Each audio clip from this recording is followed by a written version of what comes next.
We're alive. Play us out. I did everything right, and they indicted me.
This last week, and I was like, I'm just gonna send this in now.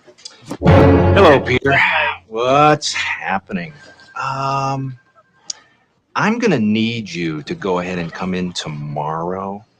So if you could be here around 9, that would be great. Okay?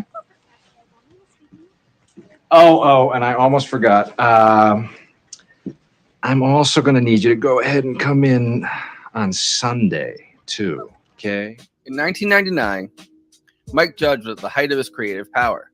However, the road to get there started with complete disillusionment. In the mid-1980s, he had gone to UC San Diego thinking he'd become a scientist.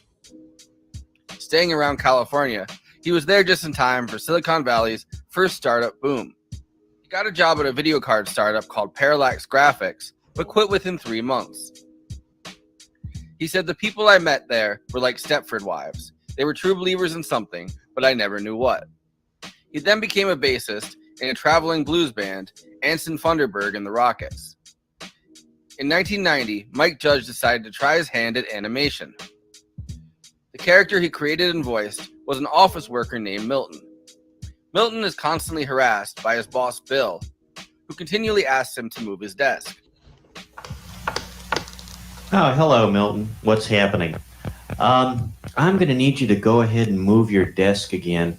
So, if you could go ahead and just get it as far back into that corner as possible, that'd be terrific. But that way we'll have some more room for some of these boxes and things we need to put in here. Well, okay. And, there's that stapler I've been looking for here.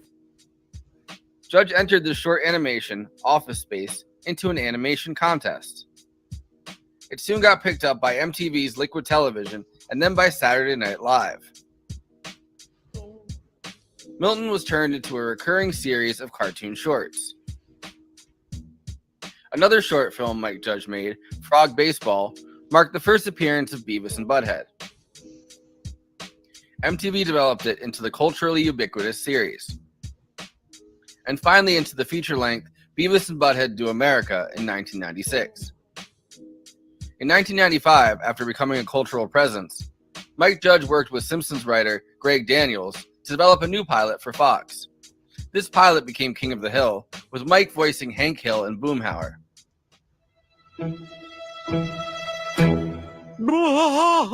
When King of the Hill was finally premiered in the 1997-1998 season, it outperformed even The Simpsons, which was in its 9th season. Mike Judge had cemented his reputation as a cutting and prescient cultural critic and satirist.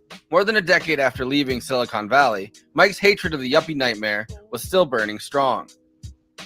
As Mike had struggled to make ends meet in Silicon Valley, at the heart of the supposed tech utopia, he had a neighbor who was a car mechanic who seemed much more comfortable in life. These ideas turned in his head as he developed a pitch for a feature-length Milton movie. But I said I don't care if they lay me off either, because I told Bill that if they move my desk one more time, then I'm quitting. I'm going to quit. And I told Dom too, because they've moved my desk 4 times already this year, and I used to be over by the window and I could see the squirrels, and they were married. When he pitched the movie, he was told that he should do it as an ensemble film with many different characters working at the office. This was Office Space, the movie we're talking about tonight. Although Office Space has reached a crazy level of cult status on Comedy Central, it was largely ignored in 1999. One huge fan of the movie, who later latched onto it in his own work, is the American anthropologist David Graeber, R.I.P. In 2018, Graeber released one of his most famous works, Bullshit Jobs, A Theory. Bullshit job is actually kind of the opposite of that. A bullshit job, you're often given a lot of money, you're treated very well, with a great deal of respect, often seen as, you know, the person in your family who most made something of yourself. But at the same time, you're secretly haunted by the knowledge that you're not actually doing anything, that if your job didn't exist at all, the world either would change in no way or even might become a slightly better place. Graeber's work laments the increasing proliferation of pointless white-collar office jobs filled with meaningless, tedious tasks, filling out spreadsheets, managing databases, and answering emails. Graeber writes, technology has been marshaled to figure out ways to make us all work more. In order to achieve this, jobs have been created that are effectively pointless. Yeah. You see, we're putting the cover sheets on all TPS reports now before they go out. Did you see the memo about this? Yeah, I have the memo right here. I just forgot, but it's not shipping out till tomorrow, so there's no problem. Yeah.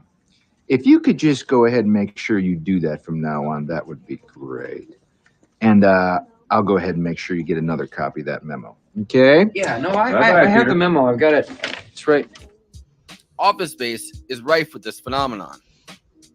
Peter, played by Ron Livingston, has 8 different bosses, middle management, who seem to exist just to nag, annoy, and chastise him about inane, tedious mistakes. Peter's job at the software company Initech is to go through the code and replace all of the 2-digit 20th century numbers with 4-digit numbers for the new millennium.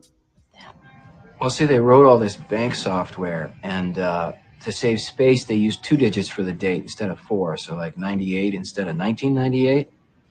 So I go through these thousands of lines of code, and it doesn't really matter. Originally, these 2-digit dates were supposedly installed to save time and space. One coworker, Tom, is grilled by 2 efficiency experts trying to downsize the company about what his job even is. Well, then I just have to ask, why couldn't the customers just take them directly to the software people, huh? Well, I'll tell you why. Because engineers are not good at dealing with customers. He supposedly works as a liaison between the software engineers and the customer. The efficiency experts ask, why can't the customer just contact the software engineers directly? The rules of this yuppie office dystopia don't make sense because they aren't meant to if we listen to David Graeber. They're just meant to keep you busy. Another level of hell in the corporate Dante's Inferno has Peter's love interest, Joanna, working at a trendy chain restaurant as a waitress. Joanna is played by a 1990s Jennifer Aniston. Okay, that's what the flare's about. It's about fun. Yeah. Okay, so more than, yeah? Look, we want you to express yourself, okay? Now, if you feel that the bare minimum is enough, then okay. But some people choose to wear more, and we encourage that, okay? In capitalist realism, Mark Fisher writes about Office Space, calling it a movie about quiet authoritarianism. In keeping with the being smart ethos, the management style in Office Space is a mixture of shirt sleeves informality and quiet authoritarianism. Judge shows the same managerialism presides in the corporate coffee chains where the office workers go to relax. Here, staff are required to decorate their uniforms with 7 pieces of flair, i.e. badges or other personal tokens, to express their creativity and individuality, a handy illustration of the way in which self-expression and creativity have become intrinsic to labor and control societies. In Peter's corporate software company office, there is no hellish attempts at creativity. Each worker is stuck in a cubicle, cut off from their coworkers. The dystopian rhythms, corporate accounts payable, please hold, are broken up only by the irritating sounds of a printer getting slammed or Milton listening to the radio at a reasonable volume between 9 and 11. Mike Judge also levies cutting satire at the office platitudes. The refrain, "somebody has a case of the Mondays," is used to push off any recognition of genuine hostility or discomfort. Uh-oh. Sounds like somebody's got a case of the Mondays. Along with the quiet authoritarianism of middle management comes the passive-aggressive, non-confrontational nature of communication. We fixed the glitch. So he won't be receiving a paycheck anymore, so it'll just work itself out naturally. We always like to avoid confrontation whenever possible. Problem is solved from your end. The irony is that the workplace, increasingly hostile and desperate, is a hotbed of seething rage and resentment.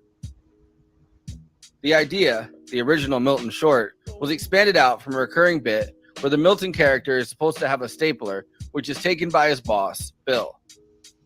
Stapler, but I kept my swing line stapler because it didn't bind up as much, and I kept the staples for the swing line stapler. Okay, Milton. And oh no, it's not okay because if they take my stapler, then I'll set the building on fire. Okay, well that sounds great. I'll talk to you later. All right, bye.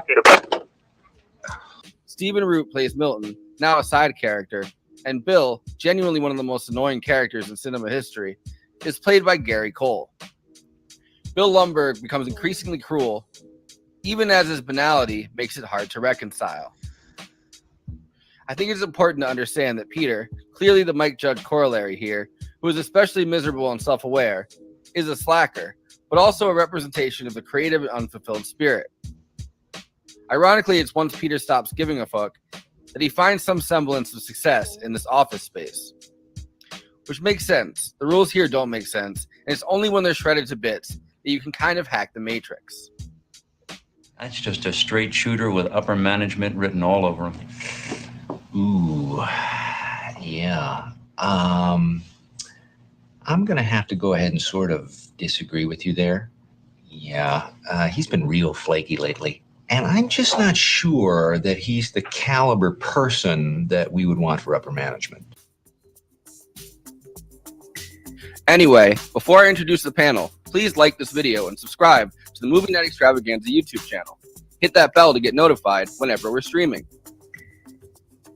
Also, we are now monetized, so if you have any pressing questions during this live stream, send us a super chat, which helps me keep the show running, and which I am obligated by international law, human rights law, to answer. We also have a Patreon, patreon.com/Movie Night Extra. All of our after parties are on there forever. Okay, let me introduce the panel. Conan Neutron, host of Protonic Reversal, co-host of Movie Night Extravaganza, and frontman for Conan Neutron and the Secret Friends, neutronfriends.bandcamp.com. J. Andrew World, illustrator, book cover artist, artist for Give Them an Argument, co-host for Movie Night Extravaganza, and Bad Takes. Kristina Oakes, this Barbie is streaming on Twitch, twitch.tv/Cosmopolitics, Twitter, Instagram, and Blue Sky at Cosmopolitics. Send her some subs on Twitch. Randall is a guitarist, a Grammy-nominated sub-pop recording artist, and half of the experimental punk group No Age. Movie Night Extravaganza Forrest speaking. Just a moment. Movie Night Extravaganza Forrest speaking. Just a moment.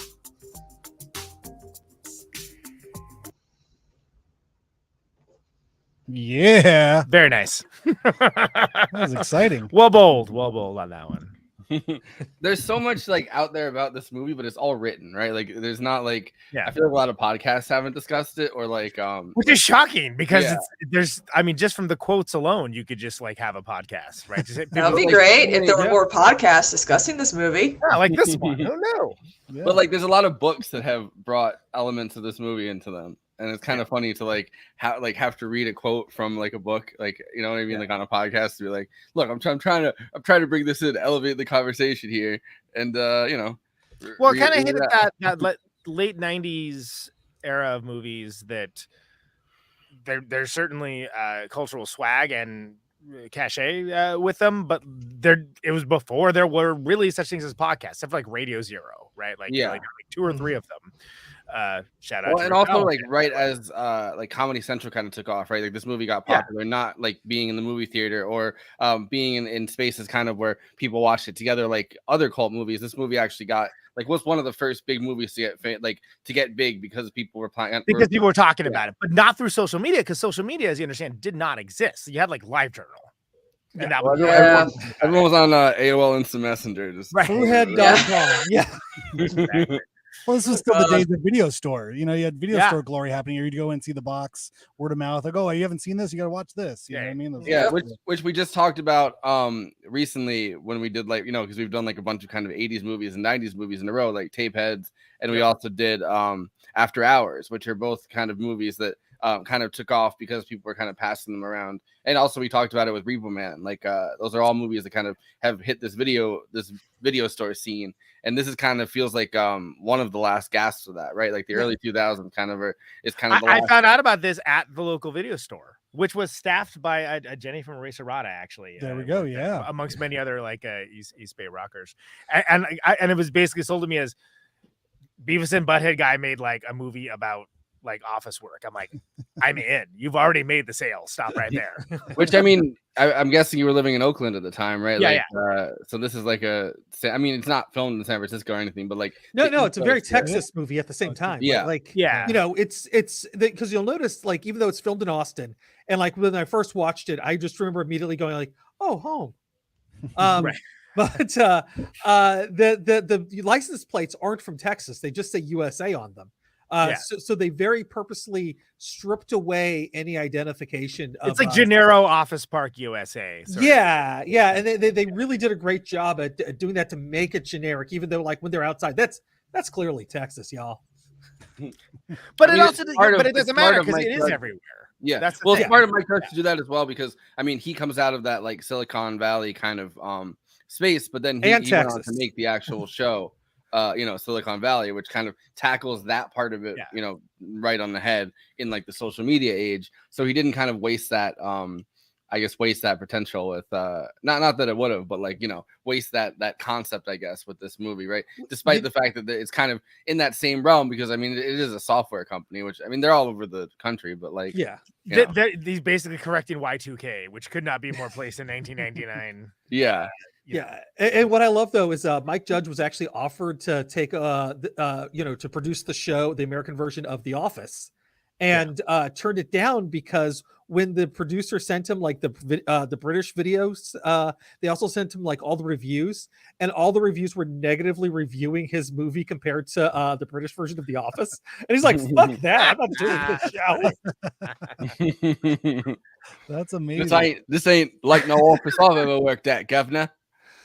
Well, I am a fan of the British Office as well, but it's a different type of satire, and it's like this characters. It also a character-driven comedy, right? But like it hits so much differently for Office Space than it does for the US or the UK Office, frankly. Yeah, and it's honestly the reason why it works kind of dead on in a lot of ways. And having again. I left the record store in like 97, and I had a few office jobs, and like again, some of it hit a little bit too close to home of just like, you know, the stunning like menial banal drudgery, like mediocre miseries of just like being in this space. Like what precisely do we do here? You know, that kind of like thing. Like I'm glad I'm getting paid for it, but you know, I cleaned offices with my mom when I was little. She would like clean like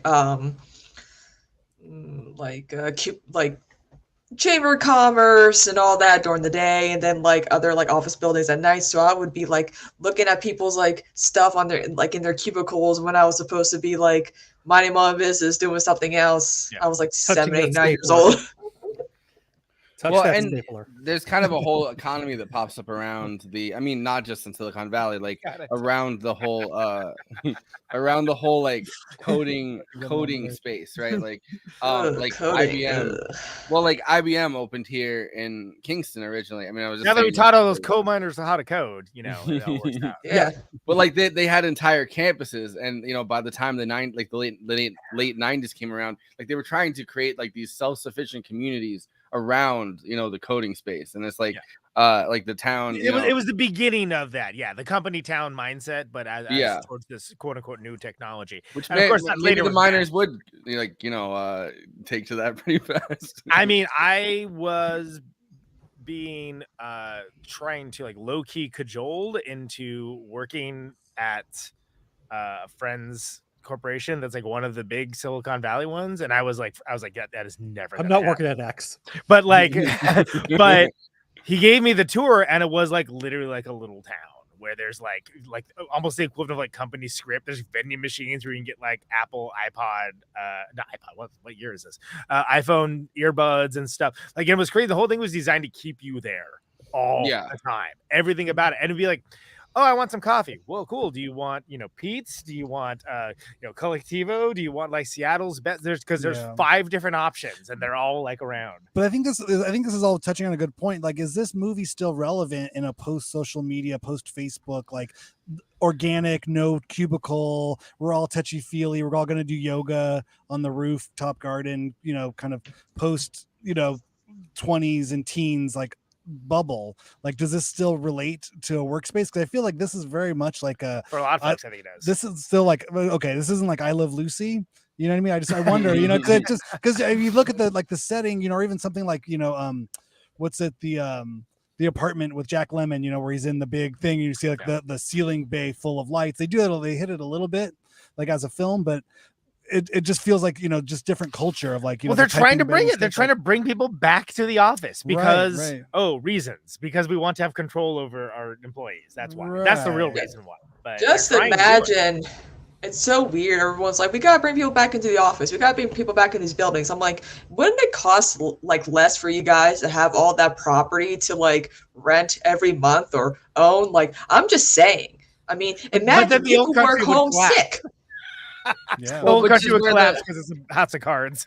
Yeah, well, which is where the whole thing about bullshit jobs comes in, right? Like, a lot of these jobs are like, you could do them from home, but also they're kind of pointless, right? Like, you're sitting at home answering emails, you're sitting at home, sending. Get done with work in 3 hours. You're getting like a memo from somebody about a memo. Like, I don't know, like a lot of it is kind of just pointless work in the end. Yeah, very redundant, just to keep you there. Once you get it from home, you realize kind of how purposeless a lot of this stuff is, and the control part of it, right? Like the hold they have over you, which is being at the office, and assuming that whatever you're doing is keeping a company going. Like, realizing from home that that's not the case, and realizing from home actually this is kind of bullshit, and I could just be doing it from home, does make it all kind of collapse. And that's one of the reasons why the petty tyrant Lumber character is such a perfect villain, and it's perfectly emblematic of a type of person that does exist that had not at that point been portrayed on film or in major media. And that is just this completely like ultimately largely powerless middle manager with a exaggerated sense of importance that chooses to put his ego out on all his underlings. And Gary Cole portrays him perfectly. Yes. Right. Yeah, passive aggressive. I should have mentioned passive aggressive. He's known for playing kind of douchey-ish characters too. Like he's one of those actors that you recognize, obviously, but not like maybe not know his name or whatever. Especially with how popular the meme is. I always thought of him as the dad from the Brady Bunch remake. Same here. Yeah, I don't know. I always thought of him as the captain from Crusade, but that's just so esoteric and random. Nobody knows what I'm talking about. So I'll just... And I think one kind of corollary to a character like that, right? That like I could think of off the top of my head is like the principal in Ferris Bueller's Day Off, right? Like kind of, but like that's not an office situation. That's a situation, but it is kind of the same. It's a different type of ineffectual administrator. Right? Yeah, it's an ineffectual administrator that is meant to be seen as a comedic counterpoint towards the main character. But I think it's also like, if you were a teenager and watching the John Hughes films, then you were going to be in an office, in the kind of in that age, that 20s, 30s thing for Office Space. If you kind of follow the chronology of it all. Yeah, but I mean, like that's the kind of it's like very bureaucratic. It's a cruel character because of the utter pointlessness of the job, right? Like I do like this movie points out that like Lumbergh's job is also pointless. Like he's arguably more pointless. Yeah, he's no more useful than like the Tom guy that you know what I mean, that like isn't doing anything at the office. And it's like I love the line where it's John C. McGinley, and he's like, he's talking about like, so how much time do you spend on these TPS reports? Right, yeah. And then he starts writing, taking Yeah, notes and stuff. Yeah.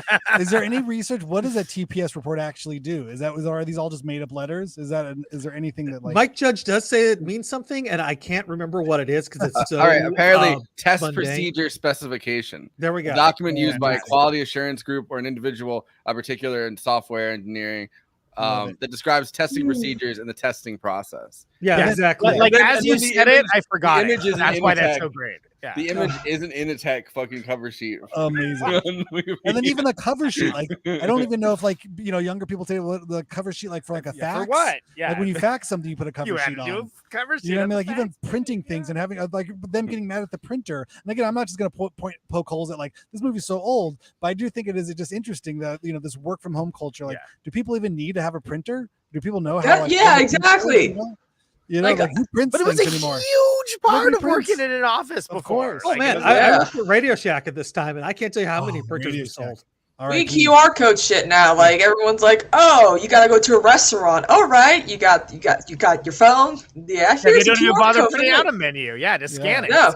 I mean, I don't think it's any, go to the movies now. I don't think it's any less pointless or interesting than the constant emails people get now, right? Like because it's all via email, text messages. But hey, Democrats, stop sending me emails. I'm not giving you any of my money. This is gonna be the one. Let's send it. It's a symbolic because it is a tangible document, right? Like because it is a tangible object. Now it's IMs and Slack and or even like text messages, or like if you keep listening to this voicemail, we know it's you, and I'm like, that doesn't make any sense. Oh my god, I saw things about like people have like something to jiggle the mouse so it makes it look like they're working from home, like the automatic mouse jiggler, just so you look active. Yeah, doing that right now. That feels classic for Office Space. You know what I mean? Like, I absolutely busted a dude that I used to work with that was doing that, and I knew that he was slacking off, and I was like, aha. I know what's up, and like whatever the name of, as like you're using whatever the name of the program.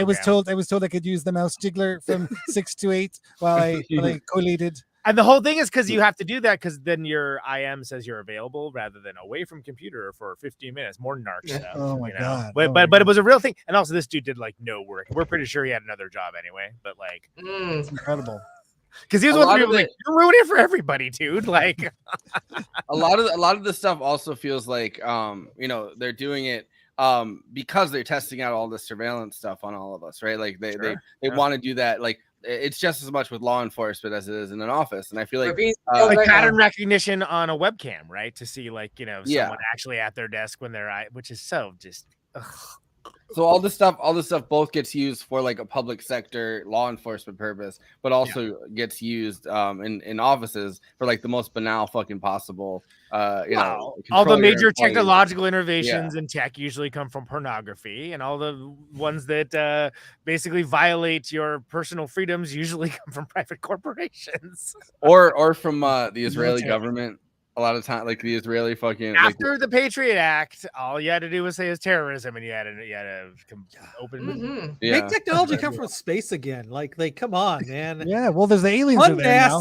Now. They're doing. Yeah, everyone's like, hey. Now conspiracy theorists are like, oh yeah, sure, there are aliens existing, and I'm like.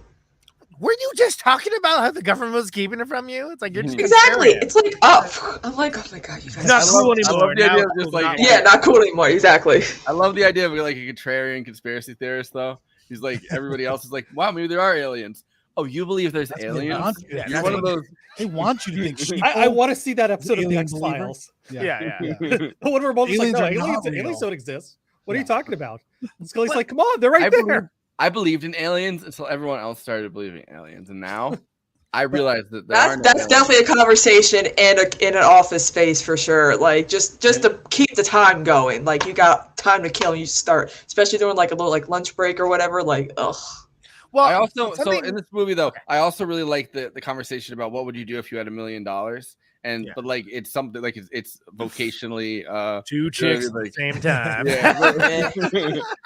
But it's like vocation. Like nobody wants to work if they have $1 million. But it's like Nobody wants to work anymore. Right. But it's like I feel like that's very like 70s, right? Like when these characters would have been in high school, like they had a lot of like those vocational training classes that people would have to go to, and so it's like, oh well, I want to be an engineer, I want to be this or that, and it's like so it's a constant kind of stream of paperwork in schools because schools are trying to keep you busy in the same way offices are. They're training you to be an office. Yeah, I saw a meme. Someone was saying that. I was like, yeah, you know what? School prepares us for the 9-to-5 grind of reality of adulthood. We didn't learn shit. I remember my high school counselor trying to tell me that I wasn't going to make it as a comic book artist, that I should instead become a car painter. Okay, well, that's something artistic. Go look him up. Be like, I'm on a recently popular YouTube movie show now. and the last graphic novel I worked on won a major award. So there you go. Yeah, in your face. You're still a career counselor. How does your car look though? Does that paint job pretty good? Those flames, man. But I also think that like there's a rash of office incidents that took place in the 80s, 70s, like what I mean, like as this became more like like the concept of like going postal, which they make fun of in this movie a lot. Right.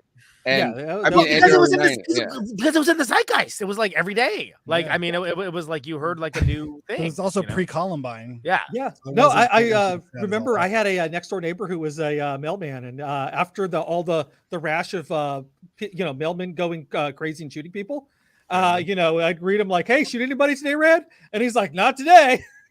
Yeah, there was a whole thing of mailmen delivering people, murdering people. I remember that. But like I feel like it is very much in the zeitgeist at this time, and it's interesting that it's falling down was criticized for that same reason. That was like the same sort of thing. Like it was a 90s thing again. You mentioned a good point. It's a 90s thing. You guys don't understand. Being pre-Columbine, because that entire place in our culture was replaced by school shootings. Oh my god, which we're just like.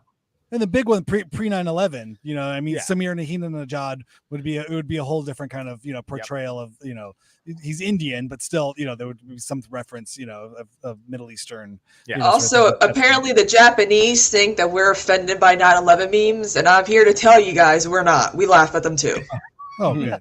Good. At least anyone that matters. Yeah. But like the Unabomber, right? Like I mean, he just fucking died really recently. Yeah. R.I.P. to a legend. But that's kind of the same thing where it's but like kind of pre-school shootings, kind of defending like preschool shootings. Oh God. Yeah. Preschool. Sorry. School shooting, not preschool shooting. I mean, I'm sure there's been at least a couple of them. Oh God. That's dark. I'm sending my 5-year-old to school with a gun. But there was that kid that pulled a gun out of his lunchbox at one point, and he had like taken his dad's gun. He was like 5 or 6 years old, and he came to school and he had a gun in his lunchbox. I mean, he really did not want to do nap time, I guess. Imagine going to the office and ready to just be like Condor and just you go to lunch, you get your coworker some food, you come back and everyone's been murdered. But like in this movie, it's not only just like in the zeitgeist constantly, right? It's referenced constantly. It's mentioned as like a joke, like it's a lighthearted joke, to the point where he's talking about it at the table, and the fucking waiter goes up and goes, which I fucking hate that guy so fucking much. He's so good at being obnoxious. He was like obnoxious in the way like a leprechaun is. Now, I mean, like I know Forrest and Kristina is too young to remember this, but like I remember growing up in the 80s, like waiters would actually have like other skills sometimes, and like I can't tell you how many times like I'd go out to eat and there'd be an amateur magician serving us and would do tricks. Someone working on their juggling or something. Yeah, no, and like the last time I saw that, like my kids were small. My oldest was like an infant and or like a toddler or something like that, and we had this we're like in West Virginia, and it's like, oh, that's where all the magician waiters have gone is West Virginia. Well, we One had town in that West Virginia. bartender. We had Yes. that bartender at the end of the night when we did the Give Them a Revolution live show that really wanted to be like on Broadway or something. He was like, Oh, that's right. He was Yeah. very excited that. Like, Isn't there like a diner in like New York City where you can like perform and also be a waiter at the same time? Because Well, there's a lot of them. There's like a very common thing in the city, like Broadway actors. There's certain restaurants where they work He in says between. City, that means New York. Oh, okay, Yeah. okay, that's city. Yeah. But Kristina's in New York City first. But like there's like by Broadway or whatever. Like there's a lot of places where like it's called dinner theater. I know. It's notable, but it's also getting back to. Well, I don't just mean dinner theater. I mean like there's restaurants that are like entirely staffed usually by people that have like other. They'll give you like a musical number. Ply their trade of whatever all that people is. that want to be on Broadway that are like between auditions or whatever. They all work at the same restaurant. Honestly, a lot better than an office job.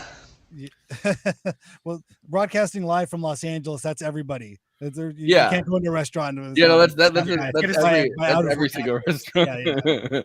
Yeah. Or screenwriter. Pretty common, actually. Yeah. It's notable. I do want to point out before we get too far away from it that one of the things I think Office Space does really well is it shows that like there's the little clique of our more or less main characters, which is obviously not Milton, which is his own thing, but like how just boring everything is. Everyone is like low grade terrible and like not interested in any way. And actually, as much as I actually do like the US Office and I'm not interested in discussing it, people that aren't, but like people are too interesting in that show. Everyone is like interesting in some way. Most people are just boring, gray, like just total gruel. Well, and the big problem with that show also, I think, is that Michael Scott is like a well-meaning boss. Like, what I mean? Whereas in the UK Office, like the Ricky Gervais character is just horrifically like also an awkward and like borderline racist and like Lumbergh is an actually cruel, like kind of villain. He's a villain. Person. Yeah, he's not a misunderstood hero. He's a villain. Yeah. And a good one because again, that characterization didn't really exist in cinema at the time, and that's one of the reasons why he's so good at it. But it's also like, okay, I'm gonna put it to another movie around this time. It's like in Ghost World. You'll appreciate this. Oh yeah. When in like if you love blues, you'll love Blues Hammer. Oh, I love the Blues and then Hammer. Blues Hammer plays, and anyone who's ever played in a band is like, I know exactly who this band is. Like we all know exactly who this band is in this whole situation, but it had never been depicted on film before. And so in that way, like Lumbergh is like that type of like, again, a petty despot, right, of the office world. Oh yeah. I saw a Forbes article when doing research for this episode that was like lessons middle management can take from Office Space. And it was like one of those listicle things. Pro Office, pro Lumbergh. Yeah. Show me you missed the point. Yeah, he's the hero, right? It's like that Twitter thread that said that Ken is the hero to Barbie, and that that world he built is the one we should all be working towards. Mojo Dojo. It's so good. But I do have a question though, in this way of kind of gender politics. I think it is perhaps data, or at least I'll pose the question to the panel.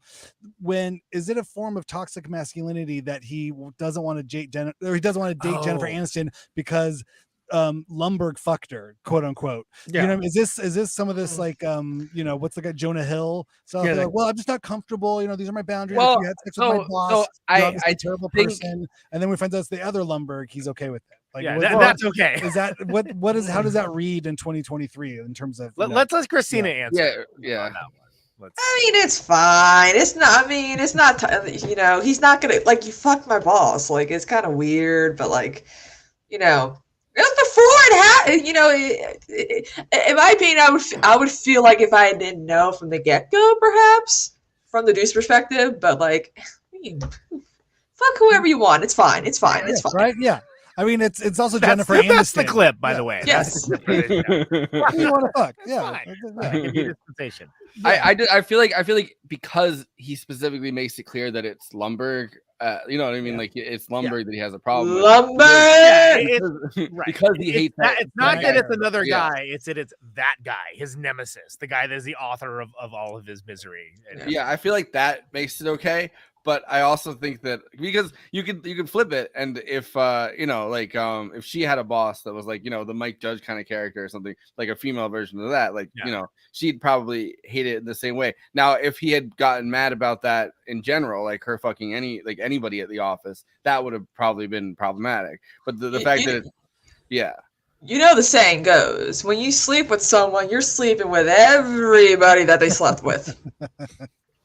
That's part of the problem. That's why he's like, I can no. They lumber fucked her. I can't. It's also a classic Three's Company though, like miscommunication of like, well, he asked her like lumber, and she goes, oh yeah, that guy. No, Yeah, God, those situations were always classic. Just, it also adds the dynamic of first there was that place like Inatrode, which is another company, and then the last one was like Penetrode, which is kind of all of these are the great generic companies. Yeah, by the way, they're so like Penetrate. Yeah. But like because they all like sound like they have that onomatopoeia, but then they also are like it's not really a thing, but it's like I guess that could be a thing. Like it's very well done. It's a thing. But so like he's like oh Ron, like the young guy from from Inatrode, that guy. Yeah. But then so Inatrode is a set like it adds that dynamic where that's a different company than in a tech where they're working at. Yeah. And then like it's kind of this nonstop, like one of these places opens up, folds, and then gets either absorbed by or like replaced by the next one of the same exact company with the same generic name, but each time they're like very different. Like and what's notable too, and what's severe difference between then and now is nobody was trying to be cool, because now it's like those same things happen to all these companies, but everyone's like, oh no, but it's cool. Like when we do it, we have like like whatever, this mascot and this branding.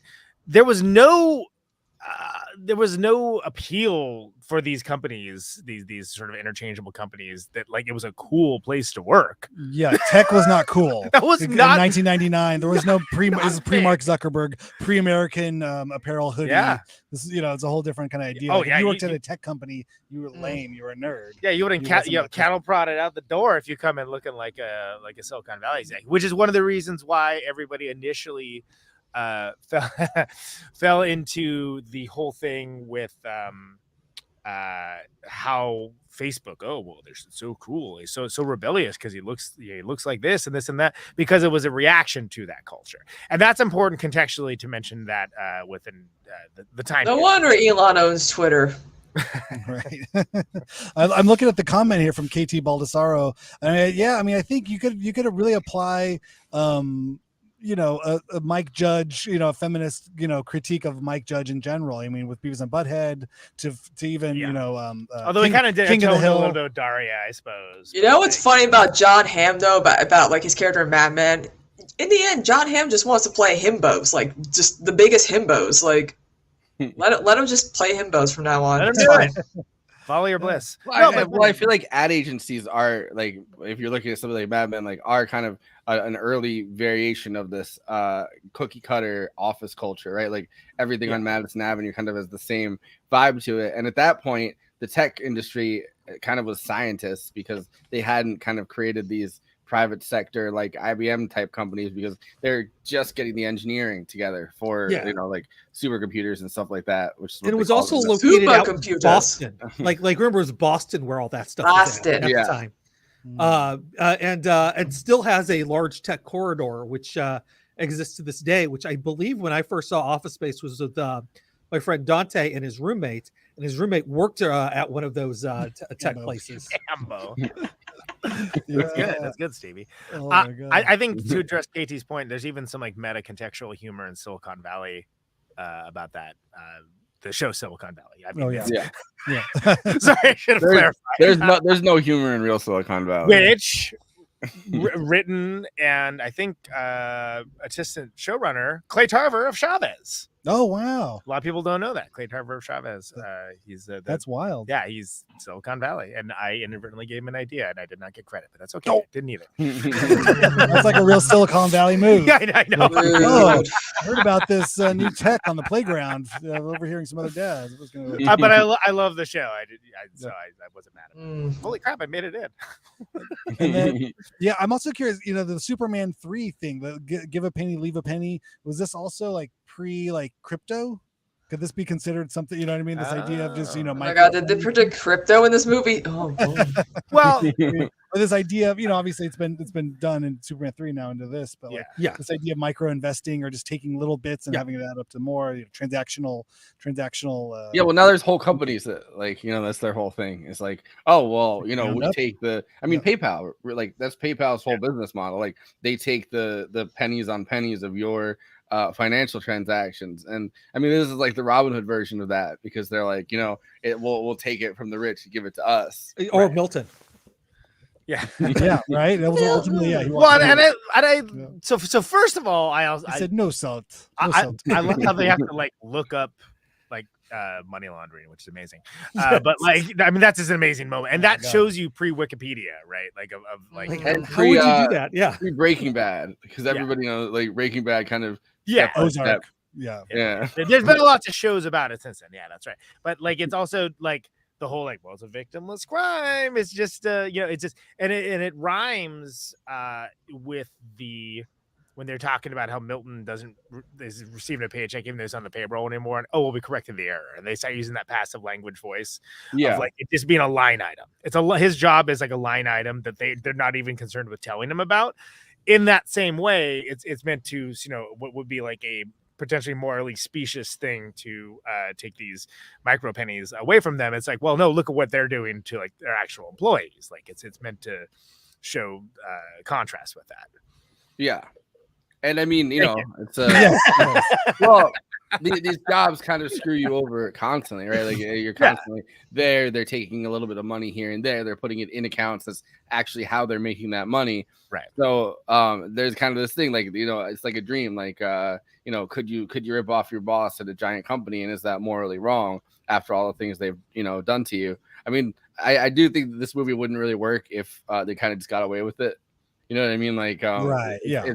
It's the fact that they're so pathetic and unable to when it comes time can't quite get it together. Yeah. Well, I think it's perfect that it ends up being Milton, who again, the origin of Office Space is all Milton, but he's kind of like seen as like a secondary character, and gradually it's played for comedic effect. Like they move him down to the basement, like stuff just gets worse and worse and worse, and then you get to, and he's literally going in to get the stapler. And that's the story behind the stapler, right? Well, hold on, let me finish. Okay. So when you get to the end of it, it's like it's the only way it could have ended, right? Is that like, no, the guy who was actually worse off than any of them and basically like not respected by anybody, including our like main characters, he's the one that gets it. That's perfect. That's what makes it a genius movie. So go ahead, Andy. What were we gonna say about the stapler? Yeah, no, the stapler did not exist before that movie. That red stapler. So somebody, the prop person actually had to paint that stapler red. Oh, no kidding. And it was, but the thing is to do that before they did this, they went to the company. They're like, hey, can you make red staplers for us? And they're like, nobody wants red staples. You can't sell red staplers in bulk. That's crazy. Right. And so the movie comes out. They had the red stapler in the movie, and then they started getting inundated with everybody wanted them. Yeah. Well, think of it from a functional perspective. How do you know which one's yours? Oh, mine's the red one. Like it does make sense. Yeah. That's what I did. It's got the branded Milton swing line. When I had to go buy a stapler, I went out of stock. That's awesome. Yeah, I needed a stapler, like you just need a he's stapler. got And it. I went out and I was like, if I'm going to buy a stapler, I want Milton's stapler. The real deal. My stapler. Milton. Yeah. Well, and that stapler is like the one thing he has, right? Like there's a his relationship with Bill Lumberg as the boss. It's like that's Bill's go-to, like cruel, like I'm going to take out my the rage that's built up inside of me petty despotism. On this one person, which he's obviously taking it out on everybody a little bit, but I mean by the end of it, when he's like literally making him go around with the fucking spray and like spray the cockroaches and that's like such a creep, like that's a full-blown mask off kind of moment, right? He's and they make him extra creepy. He's like looking through the shadows or whatever, and he's trying to torture Milton out of the office. He's trying him to leave, right? And so again, that's why it's perfect that he ends up with the money, because there is no more deserving character, because everyone perceives that they have been done wrong. And in one can argue they all have a claim to it, some more than others, but it's like no one is persecuted on the same level as Milton just for basically being a weird little guy. Yeah. who got laid off 5 years ago. I mean, and that's so perfect that it's like oh no, he's already been laid off, but we just corrected the error. So no one told him. It'll work itself no one out. had the guts to tell him. How great is Stephen Root from like News Radio, Milton, now Barry? Yeah, he's insane in Barry. He's like full blown. Justified. He was on the first season of Justified as a stand-in for Maximum Bob because they weren't doing the Maximum Bob books, but they're doing the stories. Oh my god! So this is him and Gary Cole talking about these characters because these are actually obviously both characters that were originally both animated but also voiced by Mike Judge, right? And so they just had to take those same voices and just do the voices, which I kind of love. Because this movie obviously works without knowing that information. Like I didn't know that information. Yeah, it's still funny. It's, even if you don't know any of that, it's still very funny. But then when you watch it, like, oh, like they really did just take the voices that which Mike Judge is so talented at just doing kind of random voices like that aren't like, I mean, even the Hank Hill voice. Just Butthead. Like, yeah. Like it is impossible to overstate like how crazy it was when Beavis and Butthead came out that there was anything like that, and that those two characters would have like such distinctive voices because that just was not in vogue at the time. Now there's like a ton, and like it's actually pretty common, but there was nothing like that at the time. And I like that he just kind of followed that up like a couple years later or whatever with fucking King of the Hill. Yeah, just like that show has become so iconic and so like people still just randomly do the fucking Hank Hill voice, which is crazy because King of the Hill when it very first came out was thought of as like a Beavis and Butthead pilot fish. It was like, oh, it's like, okay, I get it, and then like it ended up having this enduring resonance, which is based on the stronger foundation if he conceived it as a series rather than being like something that came from the Frog Baseball short. And Liquid Television, actually, if I remember correctly, I think the Beavis and Butthead shorts were on Liquid Television.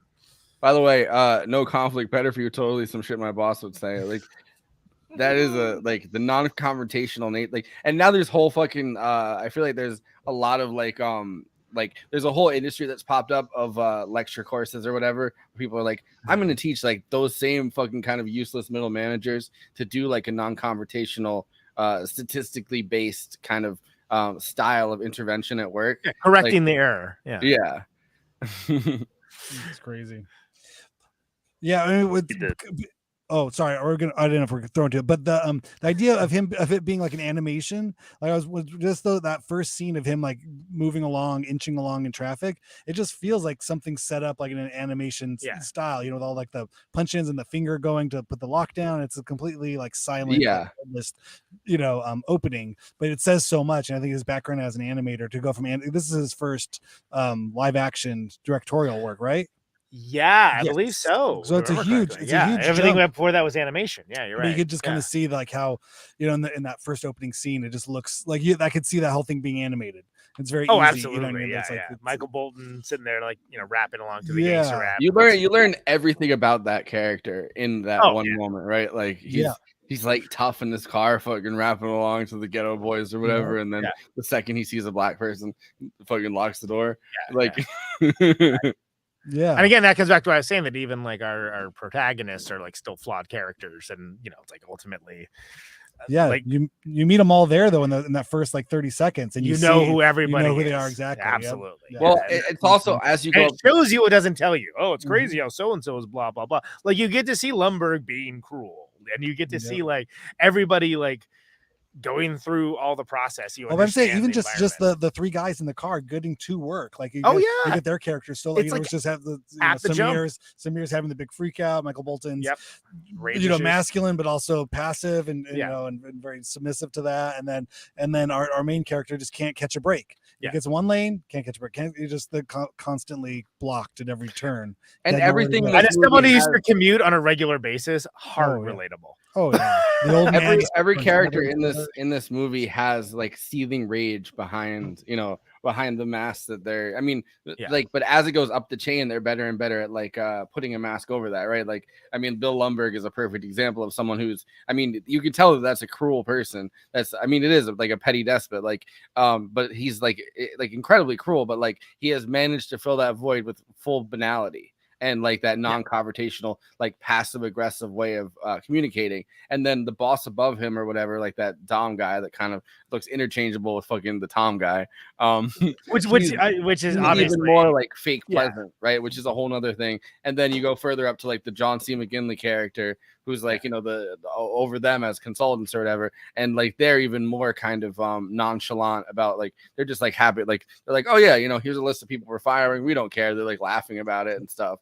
And like this kind of this facade, I guess, of like banality and almost like forced cheerfulness that's clearly overlaying a level of rage in all sectors of this office. As it goes up, like it's easy, like the mask is more fucking codified, I guess. We forgot though, like the guy who wins before Milton wins is the guy who gets hit by the truck. Yeah, and he gets in the full body cast. Like that's your because best. He's free. Best case scenario. He doesn't have to work now. Yeah, and he's got all the money, and it's pretty. He can make his jump to conclusions. He can live his dream. That's like you're almost like, well, you know, why am I spacing on his name? The main character. Well, and it's played for laughs, but he's like he tries to commit suicide. And it's like, holy shit. Yeah, I mean, it's like the best case scenario of what you could get, what you could hope to get in that world, like you know, without burning the place down or doing something else. But it's like maybe I'll be lucky and get hit by a car, and you know. Our boss, the emo dragon, says it couldn't help but notice that Conan's wearing the bare minimum amount of flair tonight. Yeah, 14 pieces. I'll get 14. Fine. I will have you know though that we did have words with Conan before we went on air about his lack of dress code. I mean, if you want to do the minimum amount, I thought you said you wanted to express yourself. She had, and it's a great movie for a lot of reasons, but the fact that like Jennifer Aniston is like the stand-in for anyone who's ever been in like a service, and it was like, okay, is that what you want me to do? Fine, then I'll do that. No, I want you to be excited about this. I'm not going to be excited about this. Which is a whole other, which is a whole other set of skills, right? Like in the case of like The Office, it's the management that has to do kind of this false cheerful like thing, but in her case, like everybody at the bottom of the service industry ladder is kind of still forced to do this, like, oh, I'm peppy and I care about the customers, and I like the flair, the expression is a commodity for the customer. It's not like, you know what I mean? Like it has nothing to do with your own sense of identity or your own sense of like your sense of identity is something that is considered a commodity for the customers that you're serving. Although, to be fair, I was at the Hard Rock Cafe in Orlando, Florida in 1994, I think it was. Was the waitress hitting on you? No, she saw my vertigo button and she walks up and shows me her death button. And we bonded. Yeah. Okay. Wow. So there maybe she was hitting on you. I don't know. Maybe she was. I had no game back then. She probly was. The joke of go course, back there and touch buttons. The joke of course. I'm just gonna walk right past that. Yeah, which is what you should have done too. The joke being, of course, that many female service workers, of course, dudes that are clueless, assume that, oh, she's flirting with me. No, she's doing her job, you idiot. Which goes, I mean, it goes. But she wasn't serving my table, so it was just kind of nice that just like, hey, comic fan, what's up? You're the exception that proves the rule. Yeah, there we go. It goes. Got more game than I knew. It gets worse, like as somebody becomes like a bartender rather than just a waitress. Oh God, yeah. And then it's like a drunk person that's like giving everybody their life story, and it's like. But yeah, so this is the clip with Stephen Root and Gary Cole. The voices, right? This is like the voices, and these guys are taking over the character. Okay, cool. Yeah, I forgot about the clip. This little gem, you totally knew that this was going to become a complete cult classic, right? You had that down. Was I in it? No, we thought we were making a nice little B picture, actually, that had friends of ours that we'd worked with before in it, and we had a lovely time making, but we didn't think anything much would come of it. But I think because of the rise in DVDs right around that time, 99, 2000 was when DVDs had really peaked, and since this didn't do so great in theatrical release, it just found a life there and mushroomed into this. Yeah, I think it was maybe right at the time when, or shortly after the time that a movie didn't necessarily have to survive theatrically to, get its money back or have some kind of impact, because we thought it was dead until people started doing the dialogue on the street in front of behind us. Yeah. And that's the first time I realized that something else was going on. So I, at first, wasn't aware of the connection that the movie had with so many people, because that was never my work experience. I had labor, was a bartender, I painted houses, stuff like that, but I never worked in an office because I had no skill whatsoever to work in an office. But welcome to the club, by the way. Yeah. Never had a relationship with a cubicle until this movie. Okay. I had actually had a relationship with a cubicle because I'd worked temp in New York when I was starving actor doing lots of theater in New York. So I'd do temp jobs and go to offices, and they would set me up doing strange things mostly within cubicles or making cubicles or typing. I remember one Christmas Eve I had to type paychecks. Everybody else was out partying. It was very Milton-esque. I was in the back of the room typing paychecks that I would get wrong, and people were eating cake and drinking champagne in the front. So I was a little aware of that world. Yeah.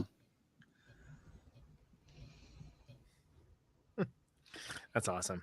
I mean, I think that a lot of people in the arts have at least temped. I do love the idea that there's a temp that has to come in and make the cubicles, add cubicles in and take cubicles away.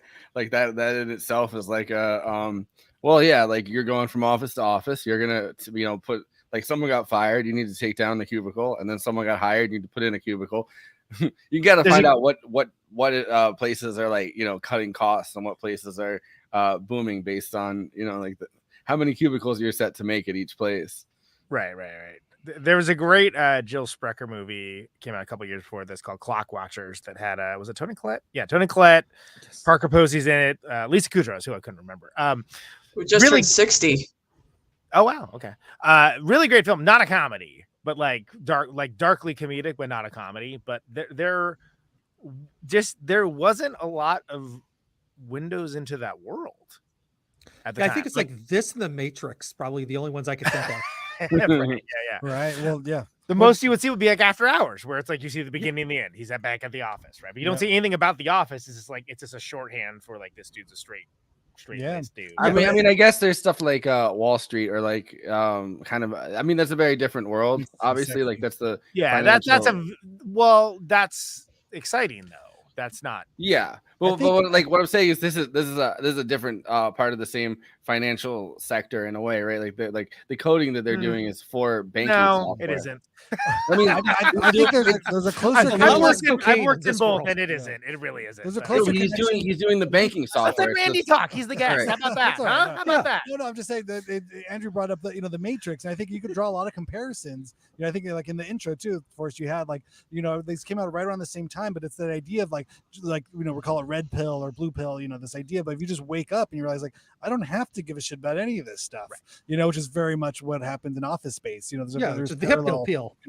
Yeah, you just say it doesn't actually, none of this matters, and I could just walk right out of this office and go live a more exciting, interesting life, which I think was sort of the answer to what everybody was the doldrums of office existence, and the promise of steady work but unfulfilling work, right. And I think that's I don't know, I just keep what I mentioned before we came in. I was out of college. I graduated college in 2003, and I was ready to have my Office Space moments where I was no, I can't be this, but I really felt there was nothing about 9 to 5. 9 to 5, of course. I didn't but think 9 to 5. To be fair, Clock Watchers is a movie.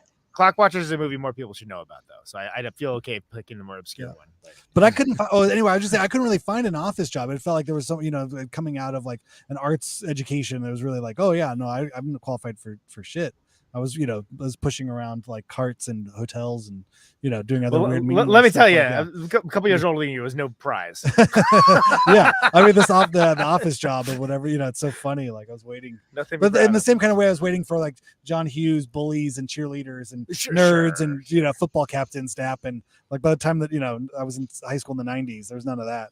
That didn't exist either. But it goes back to in the intro with like the book of like there being like these things where these jobs are considered prestigious. Like it's considered like if you go back to your family, oh, so and so's working at Initech. It's like, oh wow, that sounds impressive. Without anybody knowing what it is you actually do. Oh no, I'm the one that like takes the customer complaints down to the other guy, and that's like my job.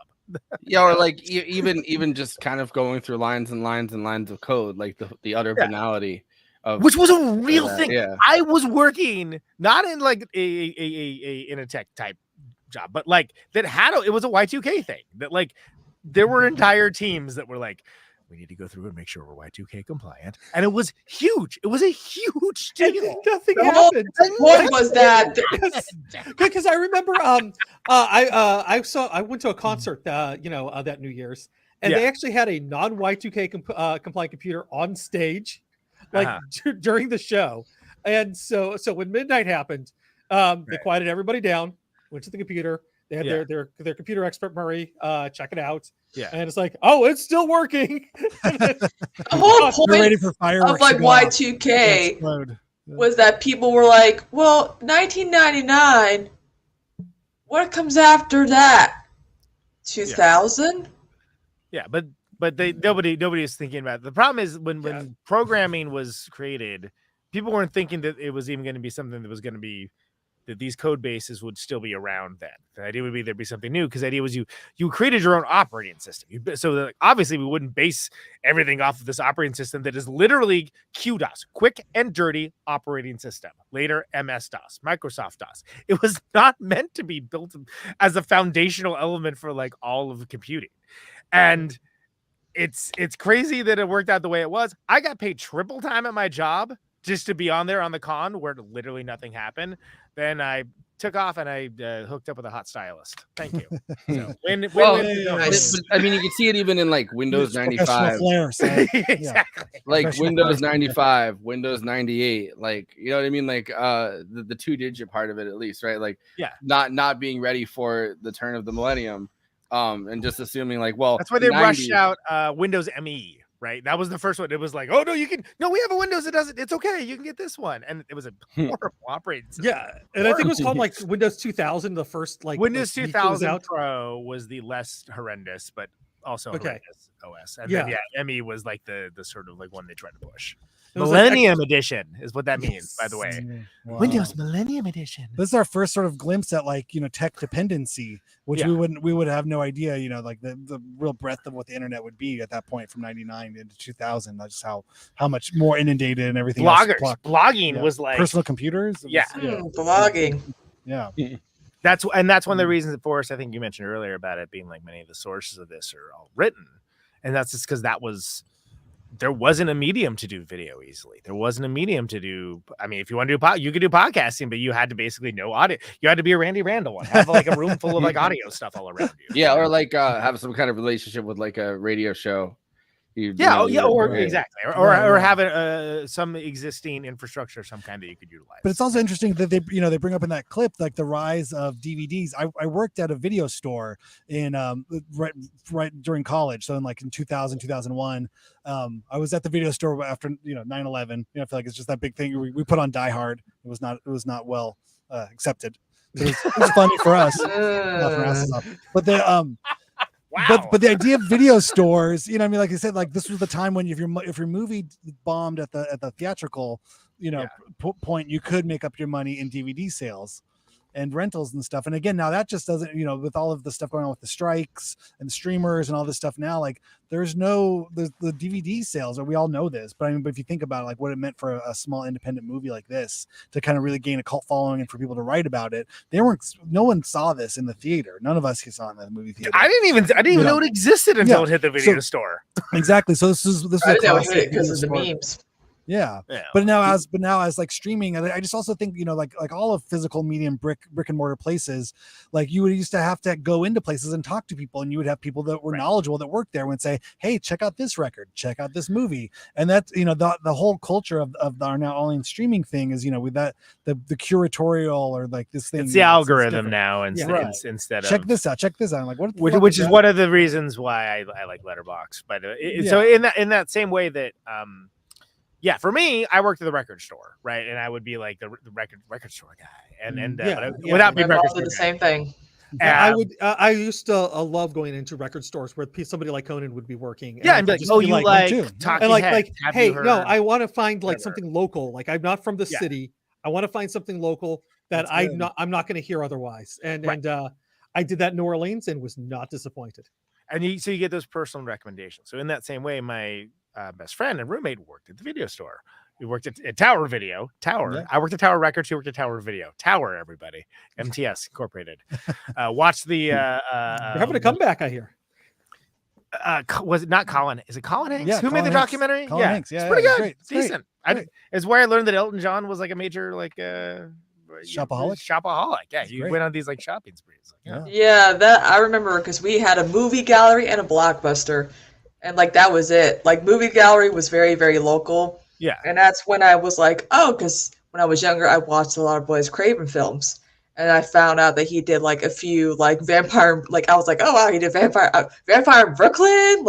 And then I found Red Eye, and then I found that other like lighthearted one that he did, and I was like, Sure. Master of Horror. So so in that same way, right? I had Office Space recommended to me by one of my trusted sources at the video store, and I wasn't even aware it had been in theaters because I just wasn't going to the theaters a lot. I was practically working a minimum wage. I didn't have any money to go to theaters, but I had a limited access to the videos because of my best friend and roommate who worked at Tower Video. So I get the recommendations at like the cool video store. That we would rent them for free at Tower. Well, which is why it's kind of funny around the same time. I mean, a few years earlier, I guess, like Clerks came out, and it feels like a very similar, like the pointlessness of their. I mean, which it's obviously not a software company in that case. It's just literally working. I don't appreciate your ruse, madam. Literally, we could do like a whole like month of like films taking place in like a video rental store. Oh, yeah, or a record store. But it's that same kind of feeling of pointlessness where it's like they could literally just replace. So predictable. They could literally just replace you, and anybody could work this job. And I feel like in Clerks, it's like you don't need any skills to work at Quick Check or whatever, right? Like, but in this, it's like it's one step above that where you could be a very talented software coder and do the fucking what do they call it? Like the quick bank software or whatever in this, but you're still like a dime a dozen. Like even the fucking guy selling newspapers now is a former their magazine subscriptions now is like a former which pokes a hole in Learn to Code years before like Hillary Clinton was out saying Learn to Code. Yeah, well, if everybody learns the code, then there's not enough coding jobs to code. Yeah, you got to be selling those magazines. Code the code. If there's a company that seriously needs its employees, and it needs all the employees possible, it's Twitter. You mean X? I think X. Whatever it's called. Don't dead name. New porn site. Everyone's still on. Don't dead name Elon Musk company like Elon Musk dead names his daughter. Come on now. No, we can't do that. But I like getting away from all of that. I like how Samir's character, like he's using like whatever 10% of his knowledge on his for his actual job, but he's the one like, hey, I actually have a thing that we could do on here, and it just shows that like the creativity. And again, you got to remember this is pre social media age second .com age. There was actually already a .com boom and bust. People forget about that. There was a .com era before the one we know of, and it was a bust. AOL. This is when they came up. Pets.com. Webvan. Anyone remember Webvan? No, me neither. So the idea was sort of like, well, if you're going to be in technology, you have to be at something serious. But of course, something serious is like, we're changing all these things from 2 characters to 4. And it's like 100,000 lines of code. So we have to like do this thing, these incredibly meaningless things, but we're meant to be important because it's like, oh no, you're going to like, you have to wear a dress shirt and you have to like dressed like a professional to do this. Well, I love what is that style with the white collar and then Yeah. the, you know what I mean, or the white cuffs, like the pink shirt. Yeah. But I mean, it took over everything in the cultural zeitgeist. Like if you watch even like political campaign videos of like, you know, it always has like this jaunty kind of music, and it's like, this is the 90s, the future is here now. Yeah. And it's like that same style of advertising for Silicon Valley at that time is the same advertising for political messaging, is the same advertising for everything. It's like the World Wide Web. There's so many possibilities, and you know, this is the future, and we've kind of found the information superhighway and all the stuff. Everybody had the suspenders. Like, what was up with all the suspenders? Lots of suspender. This is a suspender heavy movie. Probably from suspenders.com, frankly. Yeah. But it is important to note that there was a .com bust, and then basically as if it was a first iteration of software. We could have bought X.com then. God damn it. We really could have. The next wave was basically future proofed in such a way that it wouldn't have those same problems, in like they would fail in new and more sustainable ways. But it is important I bring that up because it's been erased from history. And man, I was there. There was a bust. Yeah, it was huge. The only thing that never went down was Bay Area property prices. Those stayed the same. And it turns out with the Panama Papers, like, oh, that's because people are laundering money with them. Cool. Good to know. Well, and a lot of these places consolidated, and that's where like the original iteration at this time, the original iteration of Elon Musk and Peter Thiel's combined. The original version of PayPal, which had no corollaries for checking any information of any kind. I want to just let that sit for a minute, right? That like you didn't even have to like have like a check to see if it was your bank account. Yeah. I remember getting a PayPal account back then and just being like, wait, what the fuck? This can't be safe. But I had to get one because I was getting clients that needed to pay me that were across the country, and it made sense. But that's how a lot of our customers are like, and I'm like, I have them all, man. I got Venmo, Cash App, PayPal, whatever. Pick your poison. Well, now people carry around the actual Square, and I think that's very ironic that we're back to the actual physical, like tangible thing where you have to carry around the actual piece of fucking hardware.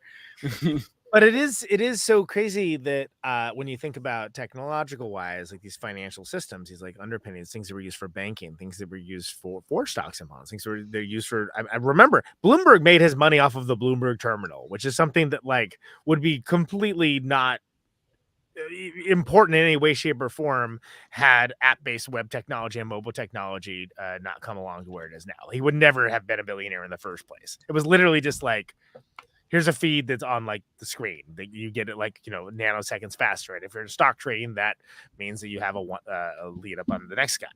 But all of these systems that were considered these like ironclad institutions, they were dependent on the software in such a way that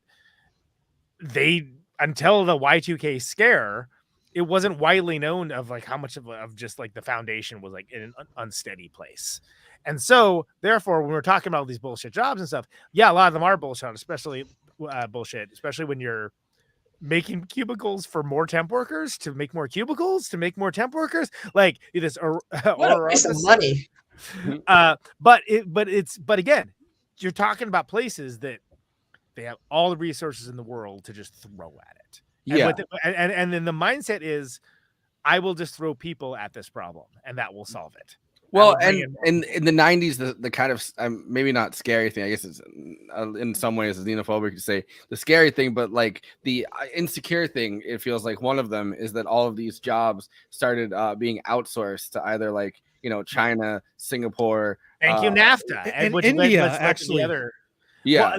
But the thing is, India opened up in the 90s because it was part of the Soviet bloc. And it created a middle class in India where before it was completely stratified, that there was only the haves and the have-nots, and either abject poverty or very rich. It did actually create a middle class within India, which nobody I am into fair trade, not free trade, right?